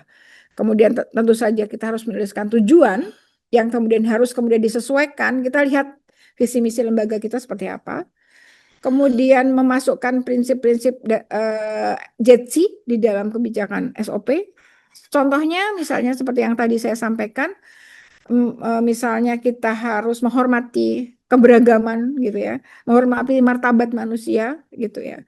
Ada berkaitan dengan inklusivitas, berkaitan dengan aksesibilitas dan sebagainya. Itu dimasukkan karena ini memang SOP kebijakan atau SOP yang spesifik JETSI gitu ya. Dan memang itu harus ada. Kalau tanpa itu sepertinya itu kita tidak bisa bilang bahwa itu SOP yang kemudian berperspektif JETSI. Nah, tentu saja kita harus menuliskan ruang lingkup. Ruang lingkupnya itu bagian dari kebijakan apa atau SOP yang di mana. Karena itu harus spesifik. Misalnya kalau memang mau semua, ya udah untuk semua bagian dari sebuah lembaga. Kalau kita hanya bilang mengenai ini SOP untuk rekrutmen, ya SOP untuk rekrutmen aja. Nah, kita juga biasanya nanti kalau ada istilah-istilah yang kemudian tidak umum, mungkin kita harus menuliskan definisinya gitu ya. Dan kalau SOP yang sangat spesifik untuk SOP adalah langkah-langkah. Tapi kalau kebijakan itu basic dasar, tapi kemudian kalau nanti kebijakannya seperti apa kita secara umum gitu ya kebijakannya ada yang spesifik oke, tapi kemudian kita di situ kebijakan itu kadang-kadang belum memasukkan langkah-langkahnya. Nah, langkah-langkah ini biasanya pasti akan dia akan spesifik di SOP, standar operasional prosedur. Itu kan misalnya nih ada misalnya staff yang menjadi dalam dalam saya lebih banyak mencontohkan di isu disability ya, teman-teman. Mohon maaf kalau ada teman yang lain yang mungkin di luar disability mungkin akan memberikan contoh yang lain, silahkan. Misalnya ada kawan yang kemudian dia bukan penyandang disabilitas, tapi pada saat dia bekerja terjadi kecelakaan kerja. Entah dia berangkat ke kantor, entah saat kemudian dia melakukan pendampingan di komunitas, entah dia apa ya, pokoknya itu gitu ya, di dalam proses kerjanya dia kemudian mengalami kecelakaan, cedera atau tiba-tiba sakit misalnya di dalam karena mungkin kecapean sangat sangat kecapean sehingga dia mengalami sakit atau stroke dan dia tiba-tiba dan dia menjadi disability. Nah, ada situasi ini gitu. Nah, bagaimana nih teman-teman yang kemudian akan eh, me, apa namanya memberikan dukungan kepada dia? Apakah kemudian dia akan dihentikan dari pekerjaannya karena dia menjadi disability, atau kemudian dia terus akan menjadi staf di situ kalau dia adalah karyawan tetap? Kalau kemudian dia adalah karyawan kontrak, bagaimana? Gitu. Nah, inilah yang kemudian memang penting untuk ada langkah-langkah. Kalau misalnya sudah ditemukan begini, gitu ya, dari yang bersangkutan mungkin bisa melapor menyampaikan, atau kemudian siapa yang kemudian keluarganya, atau kemudian dari HRD atau teman yang kemudian bekerja di bagian apa namanya personalia gitu ya, yang memang ngurusin itu, atau kemudian koordinator timnya akan menyampaikan gitu langkahnya, kemudian akan diproses di mana, di manajemen gitu ya, siapa yang akan kemudian memberikan apa namanya men- menerima menerima pengaduan atau masukan ini gitu ya. Nah, setelah itu baru kemudian proses selanjutnya seperti apa. Nah, itu ada langkah satu, dua, tiga itu berkaitan biasanya dengan SOP. Dan itu cukup ketat. Nah, yang lain, nah, waktu itu Sabda kemudian tidak menggunakan detailing SOP secara ketat karena memang kita masih berpikir kalau kita bagian gimana ya. Jadi akhirnya kita menggunakan kebijakan itu yang kemudian diatur lebih lanjut misalnya di dalam kerja-kerja kita yang lain. Kemudian kita juga perlu memasukkan waktu penerapan SOP. Kalau misalnya kita tidak menerapkan detailing waktunya kapan kita memulai dan akan berakhir, itu bisa jadi eh, kita agak susah kalau ngomong misalnya ini akan berlaku 5 tahun gitu. Mungkin bisa jadi benarkah 5 tahun gitu. Pertanyaannya, apakah sebaiknya kita juga sebetulnya hanya bilang bahwa SOP berlaku misalnya per Januari 2026 dan akan ditinjau kembali 2 tahun. Jadi 2028 Januari tanggal 31 akan direview dan kemudian diupdate terkait dengan kebijakan atau SOP ini. Nah, kemudian siapa yang bertanggung jawab? Itu juga harus dituliskan. Melaksanakan, memantau, dan dapat melakukan perubahan. Nah, proses perubahan ini pun kemudian harus kemudian dipegang oleh siapa yang kemudian bertanggung jawab. Nah, tentu saja kalau kita mau menyusun sebuah kebijakan atau SOP juga harus mencantumkan referensi-referensi gitu. Nah, apalagi teman-teman yang harus kira-kira dicantumkan di dalam SOP atau kebijakan sesi ini. Monggo kalau nanti ada yang memberikan masukan. Nah, ini teman-teman semua contoh gitu ya, yang kemudian kalau saya izin gitu ya, selalu menyampaikan bahwa ini adalah pengalaman kami, misalnya melakukan menyusun sebuah kebijakan di Sabda berkaitan dengan kebijakan perspektif gizi. Ada beberapa bagian yang diatur dalam kebijakan kami, karena kami cukup menyeluruh gitu ya. Kami mempunyai 5 bagian. Yang pertama terkait dengan sumber daya manusia gitu ya. Sumber daya manusia yang apa, siapa saja yang ada di sana itu ada gitu ya. Kemudian ada bagian kedua adalah infrastruktur dan fasilitas. Kemudian ada implementasi program, ada keuangan, kemudian ada implementasi monitoring dan perubahan gitu. Jadi kita ada bagian yang di sana. Jadi kita kebijakannya agak lumayan besar.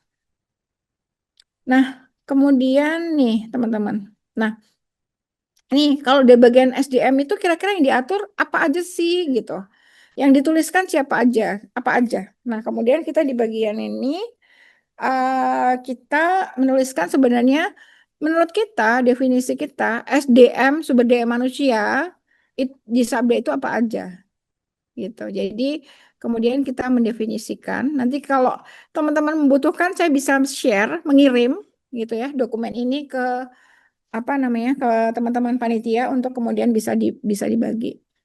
Kemudian yang kedua adalah siapakah gitu ya, atau ruang lingkup SDM Sabda itu siapa kalau kita ngomongin SDM. Nah, kalau di Sabda gitu bicara SDM itu ada pengurus, ada pelaksana, ada konsultan, ada relawan. Sebenarnya di sini juga pelaksana ini termasuk staf ya, teman-teman ya. Jadi dari direktur, finance, ada manajer, ada staf gitu pelaksana. Kita punya cukup banyak konsultan. Dan kita cukup banyak relawan karena kita kerja-kerja kita berbasis relawan gitu. Nah, ini ada. Kemudian kita juga memasukkan di bagian sumber daya manusia ini adalah terkait dengan perekrutan sumber daya manusia. Nah, di dalam perekrutan sumber daya manusia itu ada langkah terkait dengan analisis pekerjaan. Nah, biasanya gitu, teman-teman ini sebelum kemudian kita misalnya eh, dari tim program nih biasanya atau tim keuangan atau internal mengatakan bahwa kami kurang sumber daya manusianya gitu. Oke, yang kurang apa? Yang kurang misalnya adalah tim program menyampaikan bahwa kami kekurangan untuk pendamping lapangan atau menyampaikan bahwa kami kekurangan untuk tim untuk orang untuk analisis kebijakan gitu. Oke, kemudian ada lagi nih teman-teman dari keuangan bilang bahwa kami kurang, kami nggak punya kasir.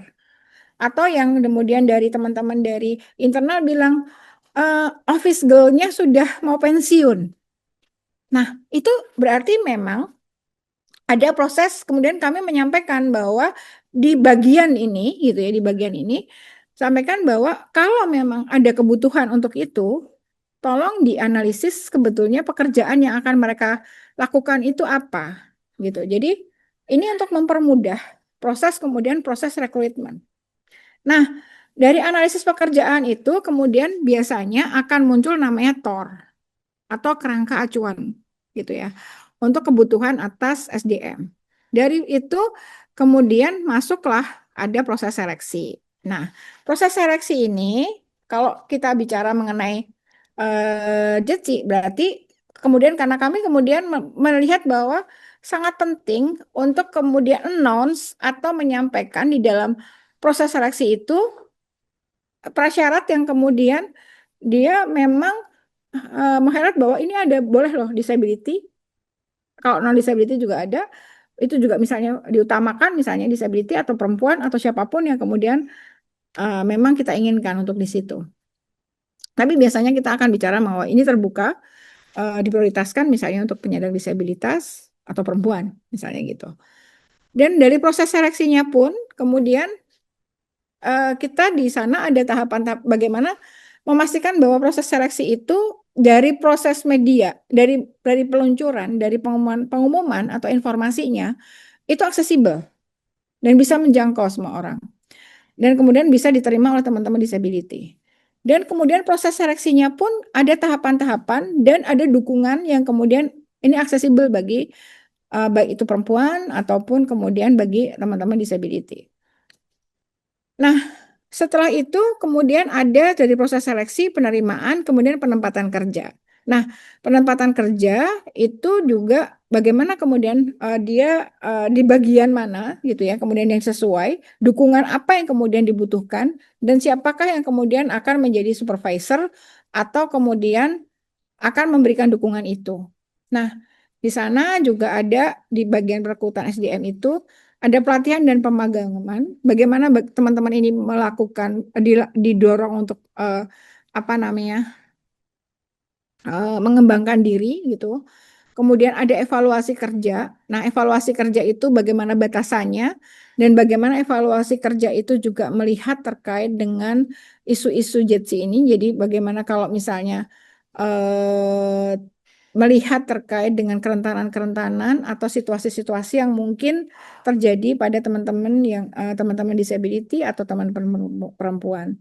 Kemudian juga kita bagaimana mengelola keberagaman SDM. Nah, ini yang penting di dalam program di dalam KSDM-an ini di bagian kebijakan ini di dalam program mengelola keberagaman SDM itu dituliskan bahwa eh, di Sabda adalah lembaga yang inklusif.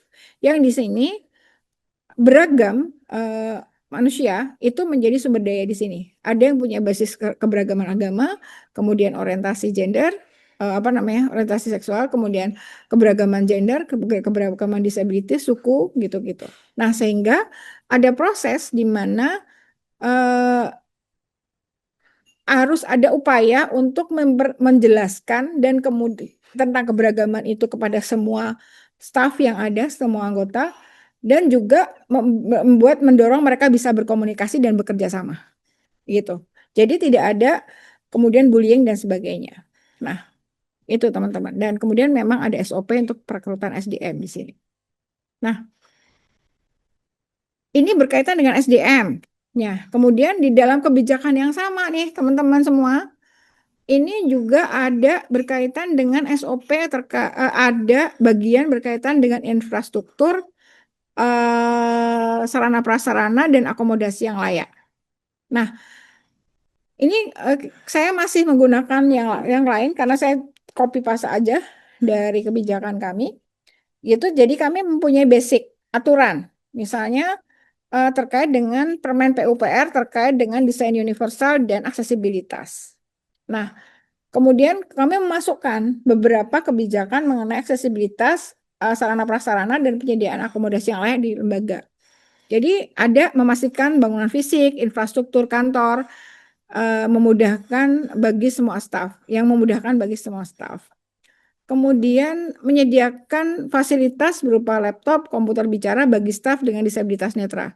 Itu yang kemarin kami juga bikin gitu. Kemudian apa namanya memastikan bahwa staf yang kemudian atau pihak yang kemudian punya hambatan komunikasi mendapatkan dengan dukungan dari sesama staf dan juga pihak lain yang sesuai dengan kebutuhan untuk mengoptimalkan proses interaksi sosial. Jadi ada misalnya kami dari Sabda itu pernah punya setidaknya dua orang teman yang mempunyai hambatan komunikasi dalam artian mereka tuli gitu ya. Yang pertama adalah dia tidak tuli yang pertama laki-laki itu tidak terbiasa dengan bahasa isyarat. Dia terbiasa dengan bahasa bibir dan tulis. Gitu. Saat kemudian asesmen itu kemudian kita bilang bahwa oke, kamu nggak ini ya nggak saya tidak terbiasa dengan bahasa isyarat, Bu. Oke, akhirnya kita fasilitasin saat teman-teman memastikan bahwa semua teman itu belajar berkomunikasi dengan dia. Semua yang ada di kantor, semua yang bekerja bersama. Tapi kemudian saat kemudian kami melakukan rapat, akhirnya fasilitas yang kami sediakan adalah notulensi atau juru ketik yang kemudian mendampingi dia untuk mengetik semua proses yang ada di situ. Yang kemudian dia bisa merespon apa yang kemudian memahami dan merespon yang sedang dibahas. Nah, yang kedua justru teman tuli yang kedua sangat terbiasa dengan bahasa isyarat, tapi meskipun kalau keseharian dia masih sangat bisa berkomunikasi dengan bahasa bibir. Tapi saat kemudian rapat, kami harus fasilitasi dengan juru bahasa isyarat atau bisa dari luar. Dan tapi kemudian karena kebijakan ini juga teman-teman yang lain yang kemudian kami tawarin apakah ada yang bersedia untuk membantu gitu ya. Tapi kalau semuanya kemudian menyampaikan bahwa kami nggak bisa karena kami sudah punya ketugasan sendiri terkait dengan rapat ini. Nah, akhirnya kami juga akan membantu tadi dengan juru bahasa isyarat yang luar.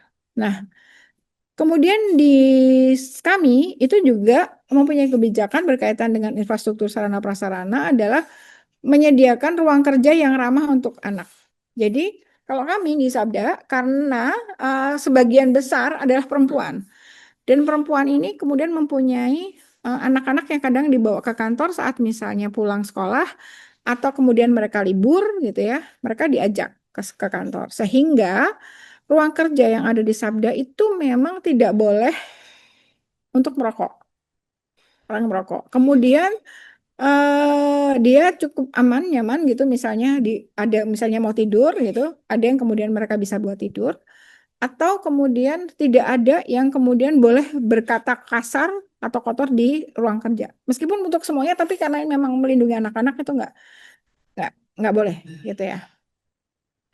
Kemudian ini ada gitu ya menyediakan dan memastikan adanya akomodasi yang layak sesuai dengan kebutuhan penyandang disabilitas baik itu staf mitra kerja di dalam program, misalnya dalam proses penyediaan rapat di dalam atau di luar kantor. Misalnya saat kami bekerja rapat-rapat di luar, memastikan bahwa yang apa namanya tempat itu pilihannya adalah yang aksesibel gitu.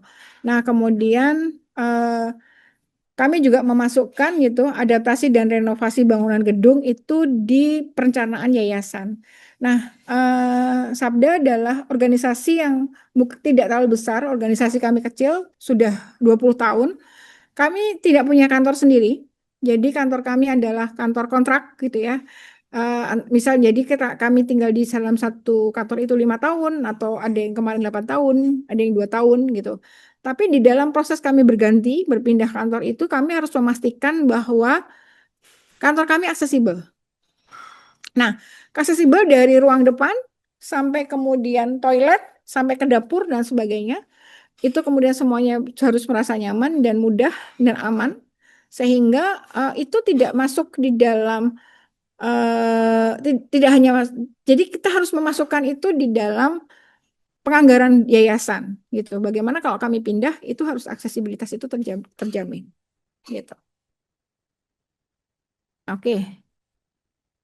Ya, teman-teman semua, adakah yang merespon untuk sampai di sini sebelum saya bicara terkait dengan contoh program? Sepertinya saya butuh minum. Monggo.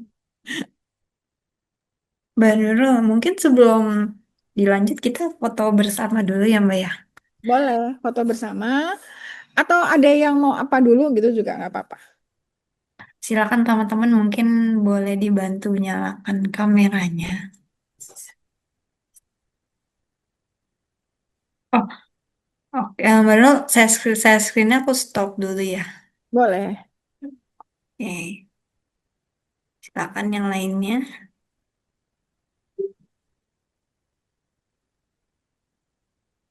Oke, aku hitung ya. 1, 2, 3. Sekali lagi gaya andalannya nih teman-teman. 1, 2, 3. Baik, terima kasih banyak. Silakan Mbak Nurul boleh dilanjut mungkin atau dari teman-teman ada yang mau memberikan reaksi atau bertanya. Oke dong, ada yang respon ya. Maksud saya udah 1 jam loh.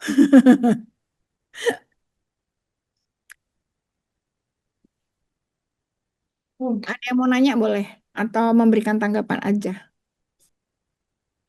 Atau oke, saya selesaikan dulu mungkin di bagian program. Ada program share, saya share. Kemudian setelah program apa ya? Sebentar ya, saya cek. Ini oke, ini program. Nah, keuangan. Sampai di sini nanti teman-teman saya minta untuk share ya, berkaitan dengan sebenarnya bayangan teman-teman terkait dengan SOP yang ada di teman-teman sendiri.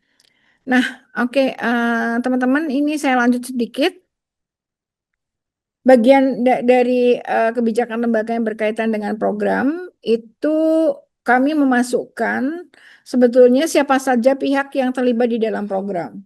Jadi dari penanggung jawab program, kemudian pelaksana, pemberi dana, itu juga harus ada, dia juga kemudian apa namanya dimasukkan ke sini, pemerintah, non pemerintah, swasta, mitra penyelenggara. Bisa jadi kita melaksanakan sendiri, atau kita bisa jadi bekerja dengan kelompok lain.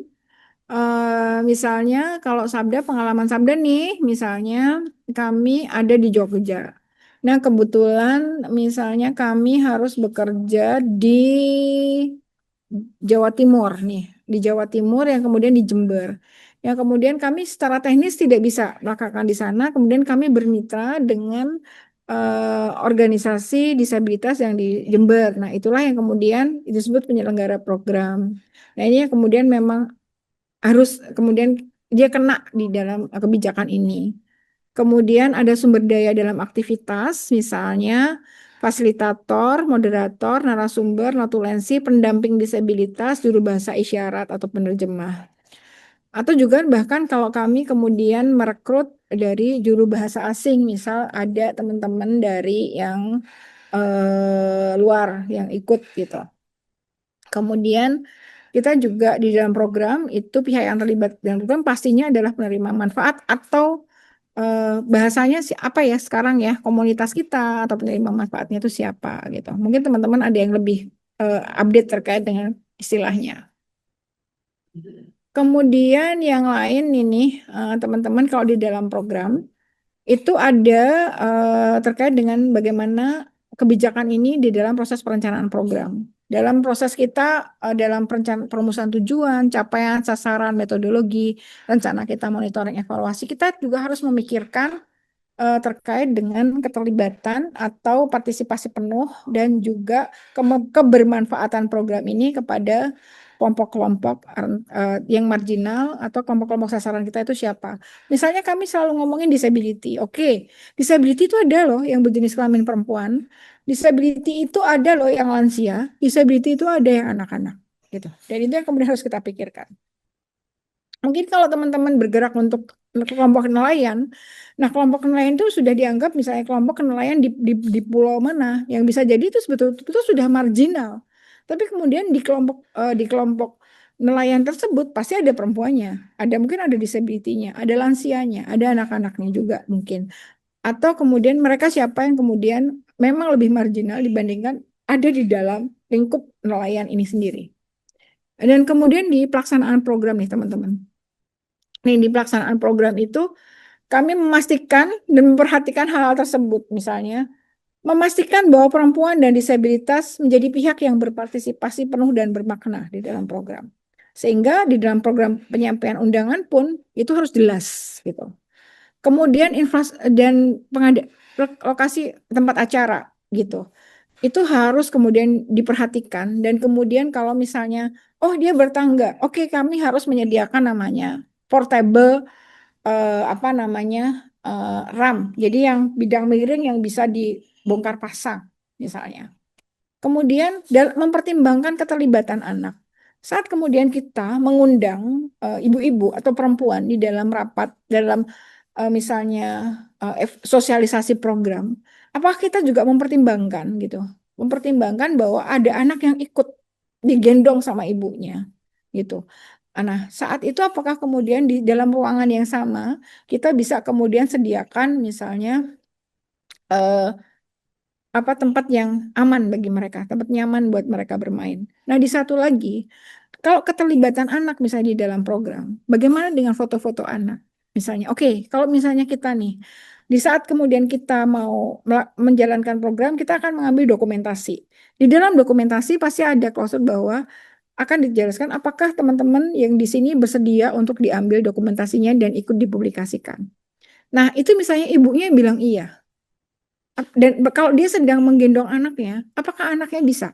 Nah, itu yang kemudian harus kita pertimbangkan, gitu teman-teman semua. Kemudian pilihan-pilihan atas pelaksana atau sumber daya, gitu.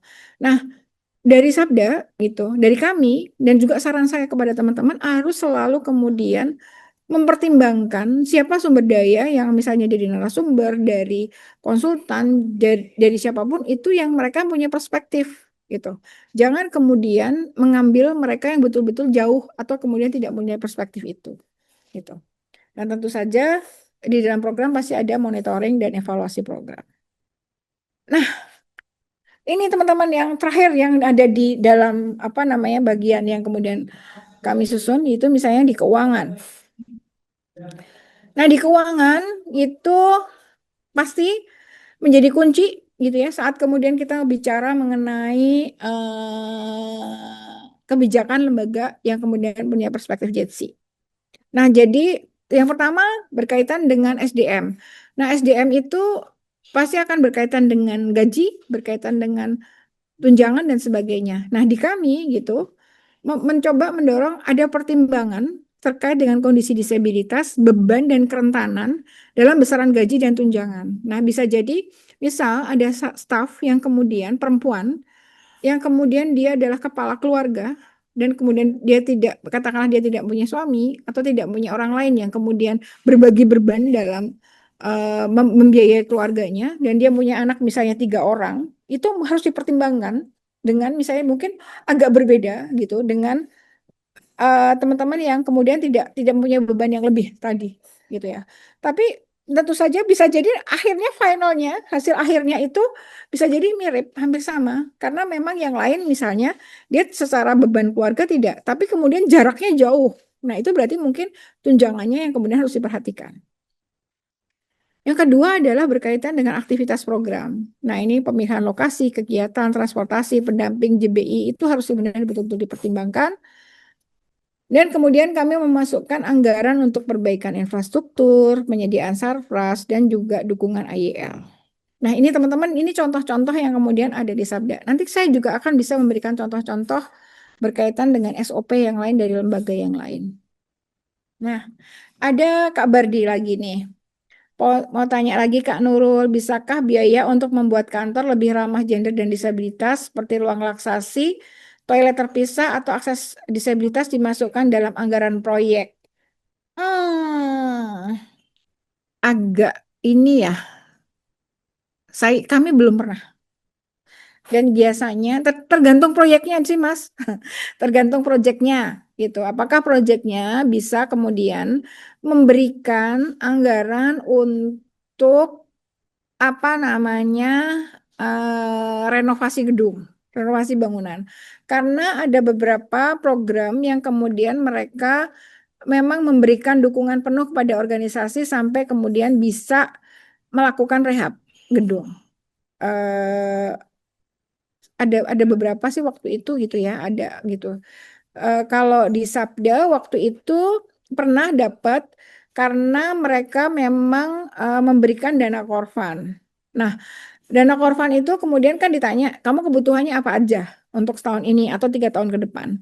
Kemudian kami menyampaikan bahwa karena kami pindah kantor dan kemudian di kantor itu belum cukup akses, kemudian kami memasukkan anggaran untuk perbaikan, untuk membuat toilet aksesibel, kemudian membuat ram dan segala macam itu di dalam dana korban itu, dan itu boleh gitu. Nah, yang lain teman-teman sebenarnya kalau mau memasukkan sekarang gitu ya, sekarang itu kan kita sedang mencoba untuk mengadvokasi lagi namanya manajemen fee gitu. Nah, manajemen fee itu harus kemudian dibuat di dalam, biasanya sekarang mereka tidak mau memberikan manajemen fee kalau tidak ada kebijakan organisasi. Nah, sekarang teman-teman buat. Nah, salah satu yang kemudian bisa dibuat di manajemen fee itu bisa jadi adalah tadi ada rehab, misalnya toilet atau penyusunan, membuat ruang laktasi dan sebagainya. Menurut saya seperti itu sih, Mas. Nah, kalau itu kemudian ada di sana gitu, harapannya memang eh, akan lebih lebih mudah gitu ya. Tapi balik lagi di SOP atau di kebijakan organisasi juga harapannya mendukung gitu. Jadi memang bisa jadi kebijakan organisasinya itu akan bicara mengenai infrastruktur, jadi atau aksesibilitas tadi, bahwa eh, organisasi ini mendukung gitu ya, secara keuangan, secara kelembagaan mendukung adanya aksesibilitas, menyediakan aksesibilitas bagi semua pihak atau semua staf yang menjadi yang di disability atau kemudian tadi lansia dan sebagainya atau mereka yang sakit gitu. Nah, di situ bisa jadi ini menjadi penguat saat kemudian kita bicara bahwa kita membutuhkan anggaran untuk ini. Nah, itu perlu dinego dengan donor terkait. Itu, Mas Bardi. Oke, ada yang lain, monggo. Boleh nggak sih saya nanya sekalian ke teman-teman ini, apakah ada teman-teman yang kemudian sudah mempunyai SOP yang sejenis atau kebijakan yang sejenis di organisasinya? Selamat sore. Selamat sore, ya. Kami coba merespon ya karena kami itu masih sedang belajar.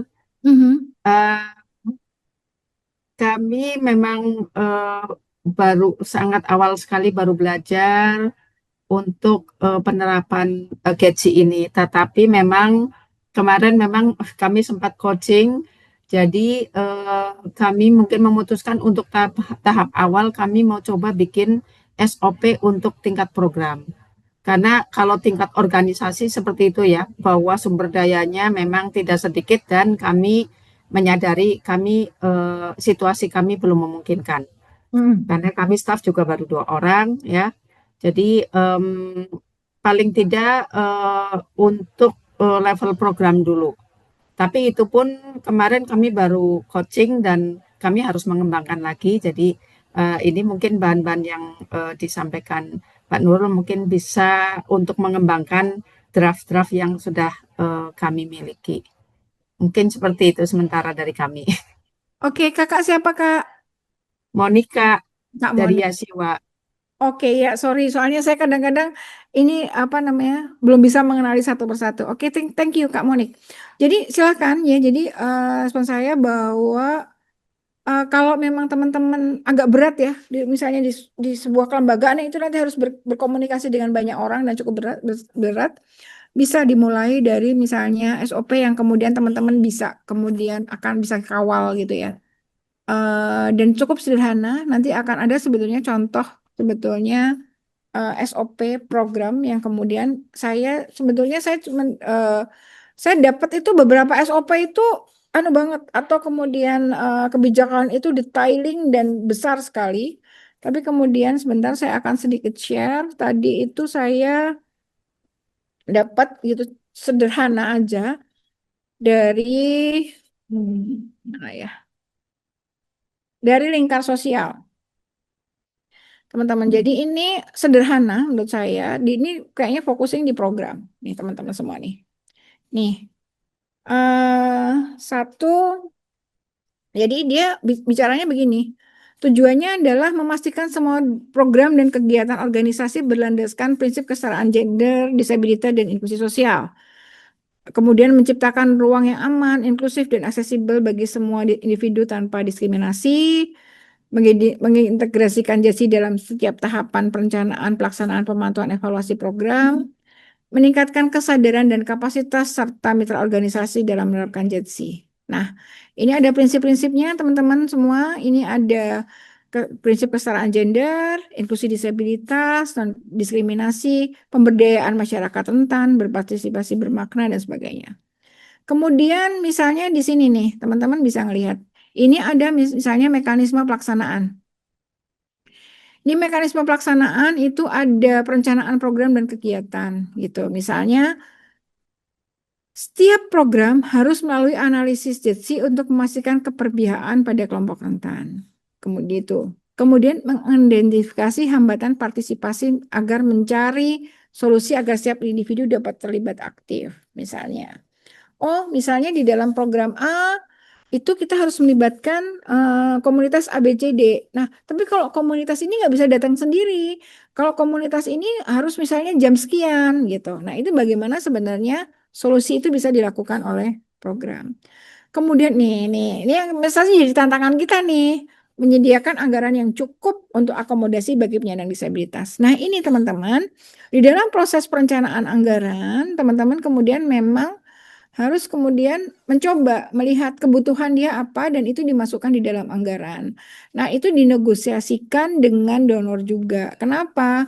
Karena sekarang donor terikat dengan kebijakan JETSI oleh katakanlah misalnya dari pemerintah Australia atau pemerintah negara yang lain itu sudah harus ada perspektifnya itu sehingga misalnya donor itu juga harus mencoba untuk mengakomodir kebutuhan ini dan menganalisis keterwakilan gitu gender dan disabilitas misalnya dalam kepanitiaan dan kepesertaan gitu. Jadi teman-teman ini di dalam pelaksanaan program dan kegiatan ada di sini misalnya menyediakan fasilitas yang ramah bagi penyandang disabilitas misalnya akses kursi roda, materi yang mudah dibaca, adanya juru bahasa isyarat, menggunakan bahasa inklusif, tidak bias gender dan disabilitas. Jadi kemudian misalnya contoh konkret, misalnya di dalam teks, kemudian di dalam bahasa komunikasi, kemudian teman-teman juga bisa sebelum kita melaksanakan kegiatan biasanya ada kalau misalnya dengan narasumber kadang-kadang kita butuh briefing ya gitu. Nah, briefing itu adalah kita menjelaskan misalnya berkaitan dengan situasi yang ada. Siapa saja pesertanya, dan siapa saja yang hadir di situ untuk kemudian mereka tidak bias gender atau kemudian tidak menggunakan kata-kata yang itu memarginalisasi atau mendiskriminasi teman-teman disability misalnya. Kemudian memastikan panitia dan peserta memahami prinsip JETSI melalui sesi orientasi sebelum kegiatan dimulai.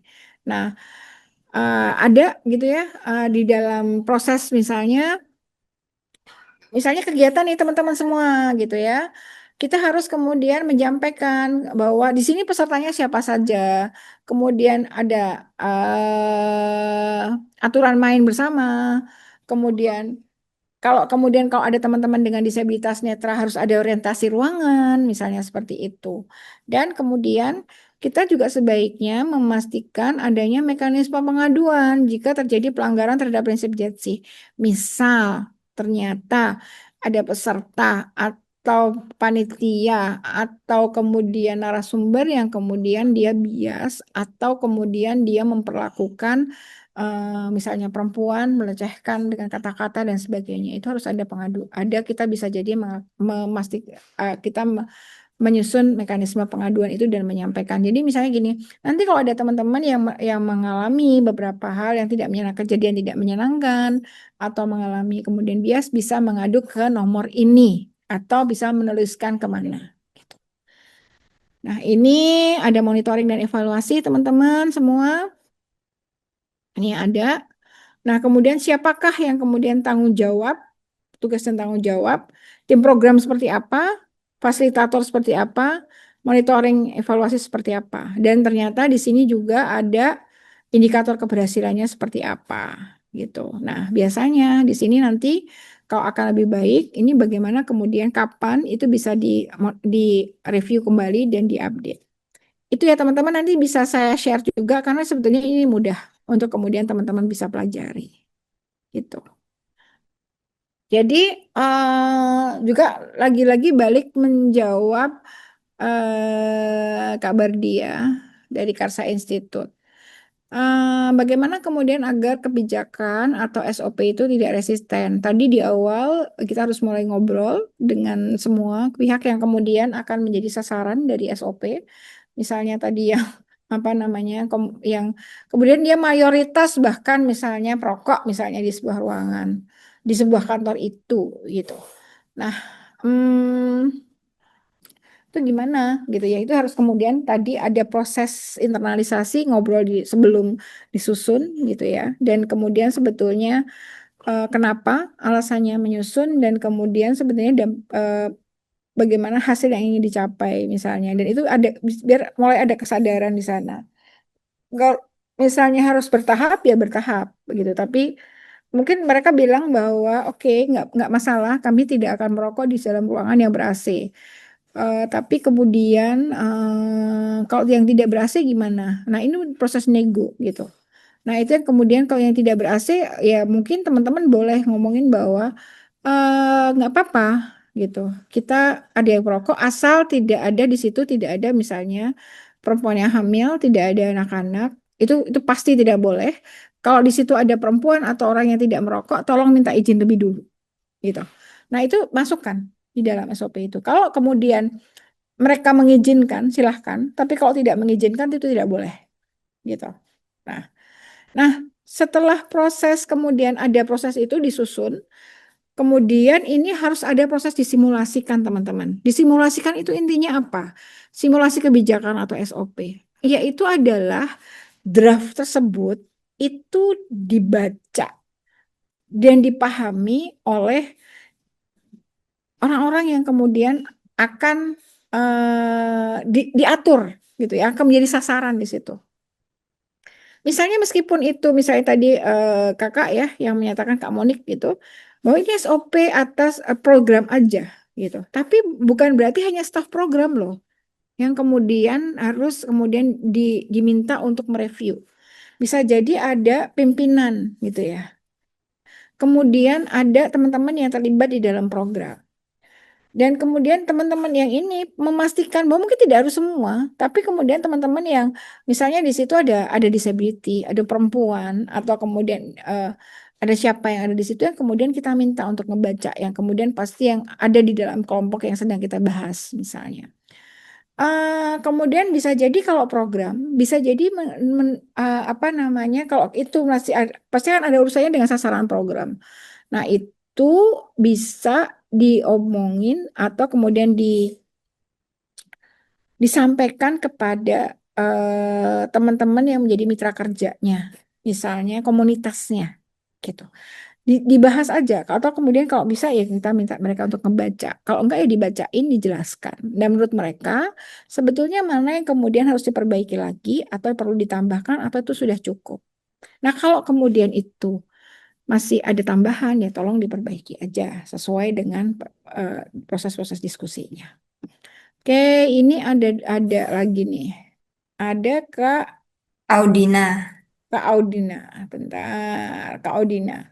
Nih, ada masyarakat sedang ada konflik terkait dengan tanah, batas wilayah, politik lokal.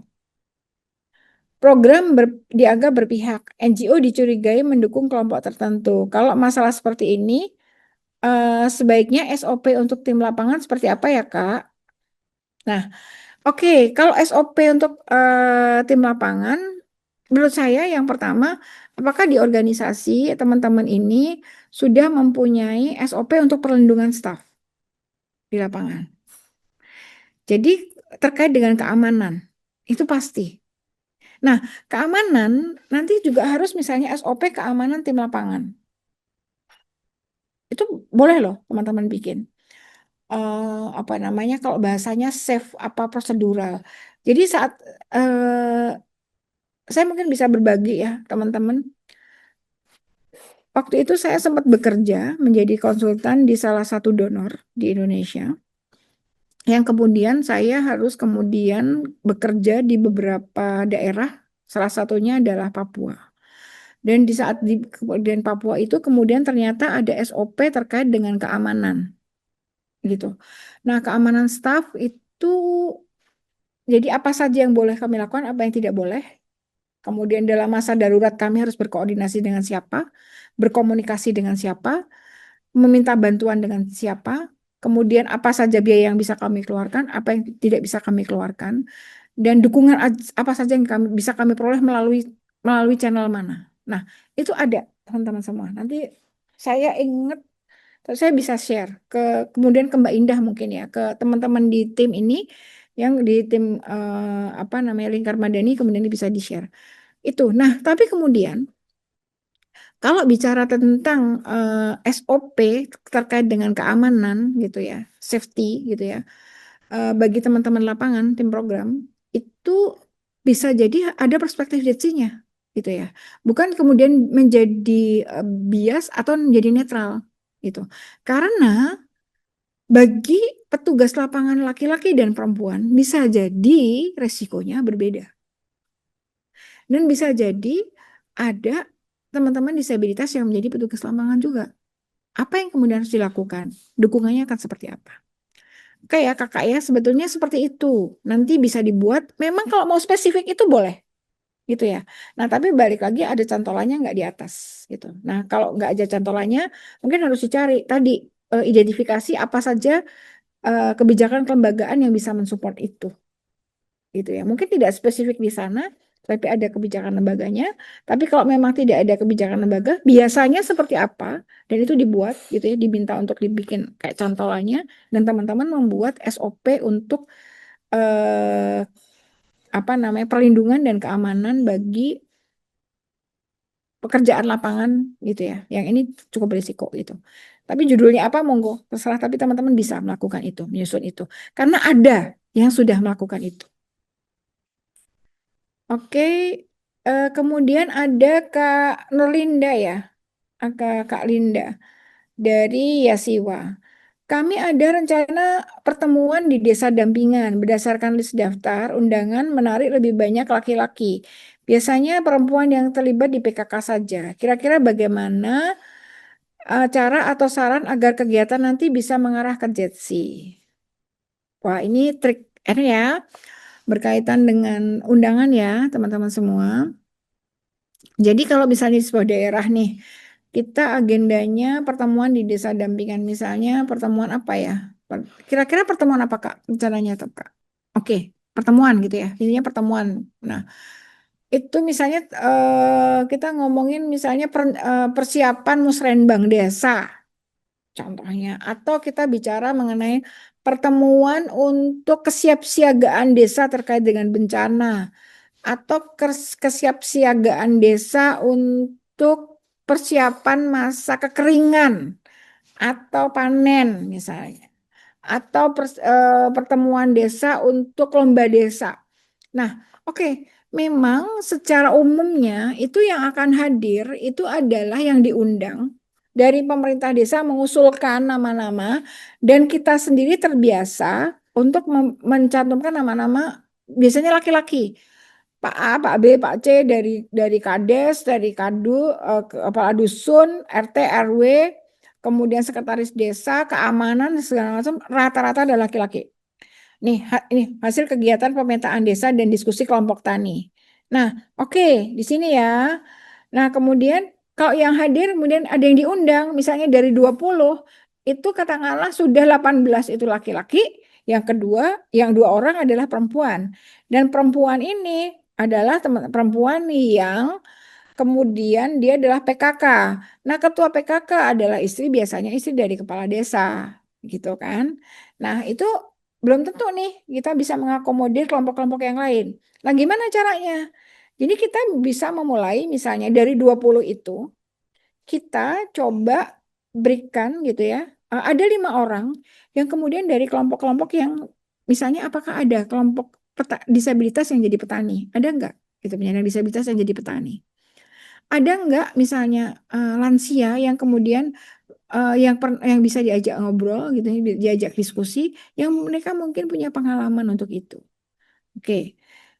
Yang ketiga, misalnya apakah ada perempuan kepala keluarga yang dia adalah petani atau kemudian yaitu perempuan kepala keluarga. Atau kelompok-kelompok yang lain. Jadi memang kita harus coba ngundang dari misalnya dari undangan total undangan 20 kita coba menjadi 15 untuk yang pada umumnya, yang 5 itu orang baru. Tapi kalau 15 itu susah sekali, untuk jadi 20 itu dikurangi itu susah sekali. Karena itu negosiasi dari bawah, oh kami nggak bisa, dia harus masuk dan sebagainya. Misal dari pemerintah desa begitu, ya kita bisa menambahkan, Kak. Kenapa? Karena kemudian saya bilang bahwa ini justru kemudian dari keuangan dan dari program itu, dari tim program kemudian harus bisa bernegosiasi dengan tim keuangan. Itu kita harus menambahkan misalnya 5 orang lagi yang memang kita identifikasi baik dari misalnya perempuan kepala keluarga atau dari ada kelompok disabilitas, disabilitasnya bisa jadi 2 orang misalnya. Nah kalau 2 orang pun nanti dilihat dong disabilitasnya gimana, apakah dia datang sendiri atau dengan pendamping. Nah tentu saja dengan pendamping dia harus ada tambahan anggaran dong. Misalnya 2 orang atau 3 orang dengan pendamping berarti pesertanya nggak cuma 25, ada 25 peserta dan tambah konsumsi untuk 3 orang, gitu ya teman-teman semuanya. Nah kalau misalnya dia tuli, apakah kemudian dia dengan juru bahasa isyarat atau dia dengan orang yang ada di sebelahnya yang bisa mendampingi, yaitu misalnya anggota keluarga yang bisa menjadi penerjemah. Kalau di desa saya tidak terlalu bisa memasakkan untuk adanya JBI. Bisa jadi JBI agak sulit dan di lokasi itu. Dan yang kedua adalah kemungkinan dia juga bisa jadi tidak sekolah. Jadi kemudian kalau misalnya pakai JBI juga agak sulitan untuk berkomunikasi. Jadi bisa jadi ada penerjemah atau pendamping dari disabilitas. Gitu teman-teman semua. Jadi itu tips dari saya untuk kemudian memastikan ada orang kelompok rentan yang kemudian bisa masuk di situ. Dan tentu saja untuk memastikan selain undangan, kalau misalnya gitu ya teman-teman mengundang di balai desa, dipastikan di balai desa itu aksesibel. Kalau kemudian tidak aksesibel, teman-teman bisa jadi mencoba mengupayakan adanya RAM portable. RAM itu bidang miring yang kemudian bisa dibongkar pasang. Atau kemudian kalau kemudian bernegosiasi untuk memindah tempat. Nah, kalau kemudian ternyata kok kalau misalnya pagi ibu-ibu nggak bisa semua nih, atau perempuan nggak bisa gitu, atau kalau malam nggak bisa. Nah, itu coba dinegosiasi, coba dilihat terkait dengan waktu yang mungkin memastikan semuanya bisa akses, bisa mudah gitu ya, teman-teman semua. Oke, kayaknya cukup ya, Kak Linda. Nanti kalau ada apa-apa saya monggo kalau teman-teman dari panitia share nomor saya silahkan untuk kemudian kalau teman-teman ingin berkomunikasi atau kalau ada yang membutuhkan coaching silahkan berkontak dengan panitia, saya bersedia untuk coaching atau nanti bisa jadi dibantu oleh teman-teman Sabda yang lain yang memang mereka di bagian program atau di bagian HRD atau di bagian keuangan. Jadi karena Sabda sendiri bukan hanya saya teman-teman ya, jadi cukup banyak sumber daya yang kemudian sebetulnya bisa melakukan ini gitu. Dan sorry, tadi sudah ada, saya lanjut sedikit ya, karena ini sudah jam 3:30. Ini ada apa namanya? Tadi sudah step kelima sosialisasi apa namanya? Untuk review. Yang keenam itu adalah persetujuan. Tentu saja pasti kalau meskipun itu adalah SOP di bagian program atau SOP untuk lapangan, tetap harus ada persetujuan dari pimpinan organisasi, teman-teman semua. Nah, proses ini ada proses review dan ada proses persetujuan, apa namanya, pengesahan sehingga ini bisa berjalan karena dengan SOP ini yang kemudian nanti berdampak pada hal-hal yang lain, berkonsekuensi atas keuangan, berkonsekuensi atas misalnya transportasi dan sebagainya, itu menjadi lebih legal, menjadi legal. Nah, yang ketujuh adalah distribusi dan sosialisasi SOP. Teman-teman jangan lupa SOP atau kebijakan jangan hanya jadi dokumen mati di lembaga. Seringkali sudah bikin, terutama bagi lembaga-lembaga yang seperti dulu seperti saya alami gitu ya, adalah misalnya kita itu hanya memenuhi formalitas dari donor. Jadi begitu ada, itu kemudian ditumpuk, disimpan. Sementara teman-teman yang lain itu nggak paham gitu. Nah, sehingga itu SOP atau kebijakan itu harus disahkan, didistribusikan, disosialisasikan ke semua yang memang harus dapat gitu. Misalnya dari anggota, dari staf, meskipun misalnya di SOP apa namanya di teman-teman lapangan gitu, SOP untuk kebijakan lapangan mungkin gitu sebaiknya itu juga disosialisasikan di semua staf lembaga sehingga tidak menjadi pertanyaan atau tidak menjadi rumpian saat kemudian yang satu kemudian mendapatkan fasilitas ABCD gitu. Atau kemudian ada, oh kok ya ini boleh cuti sih di hari yang ini kemudian dia bisa mengambil pengganti hari yang sayanya enggak gitu. Nah, itu yang kemudian seringkali menjadi persoalan di internal organisasi kalau mereka tidak memahami berkaitan dengan kebijakan atau SOP ini.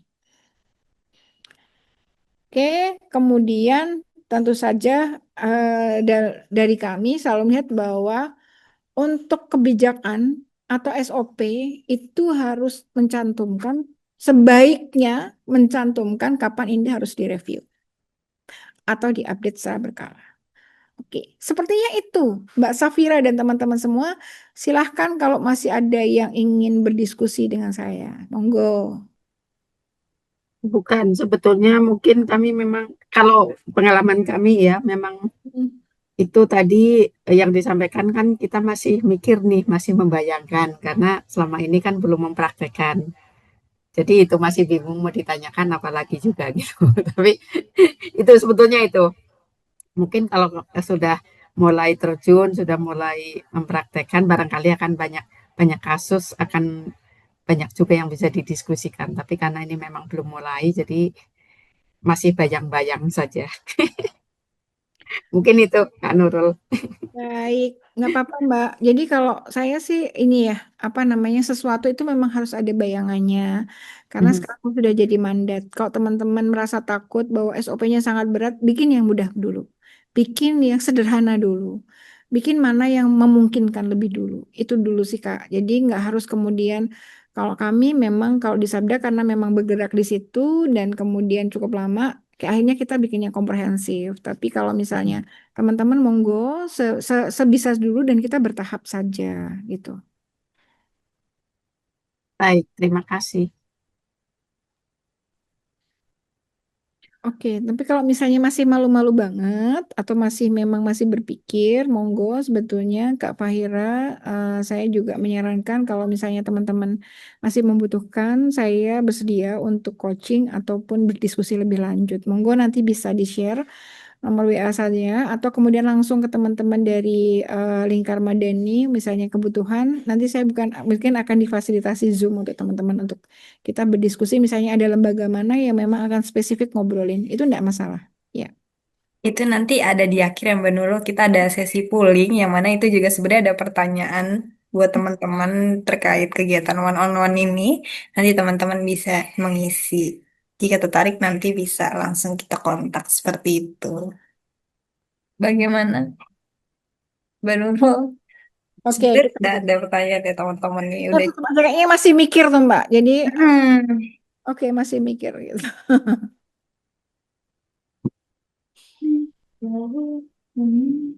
Sudah cukup jelas kan Om.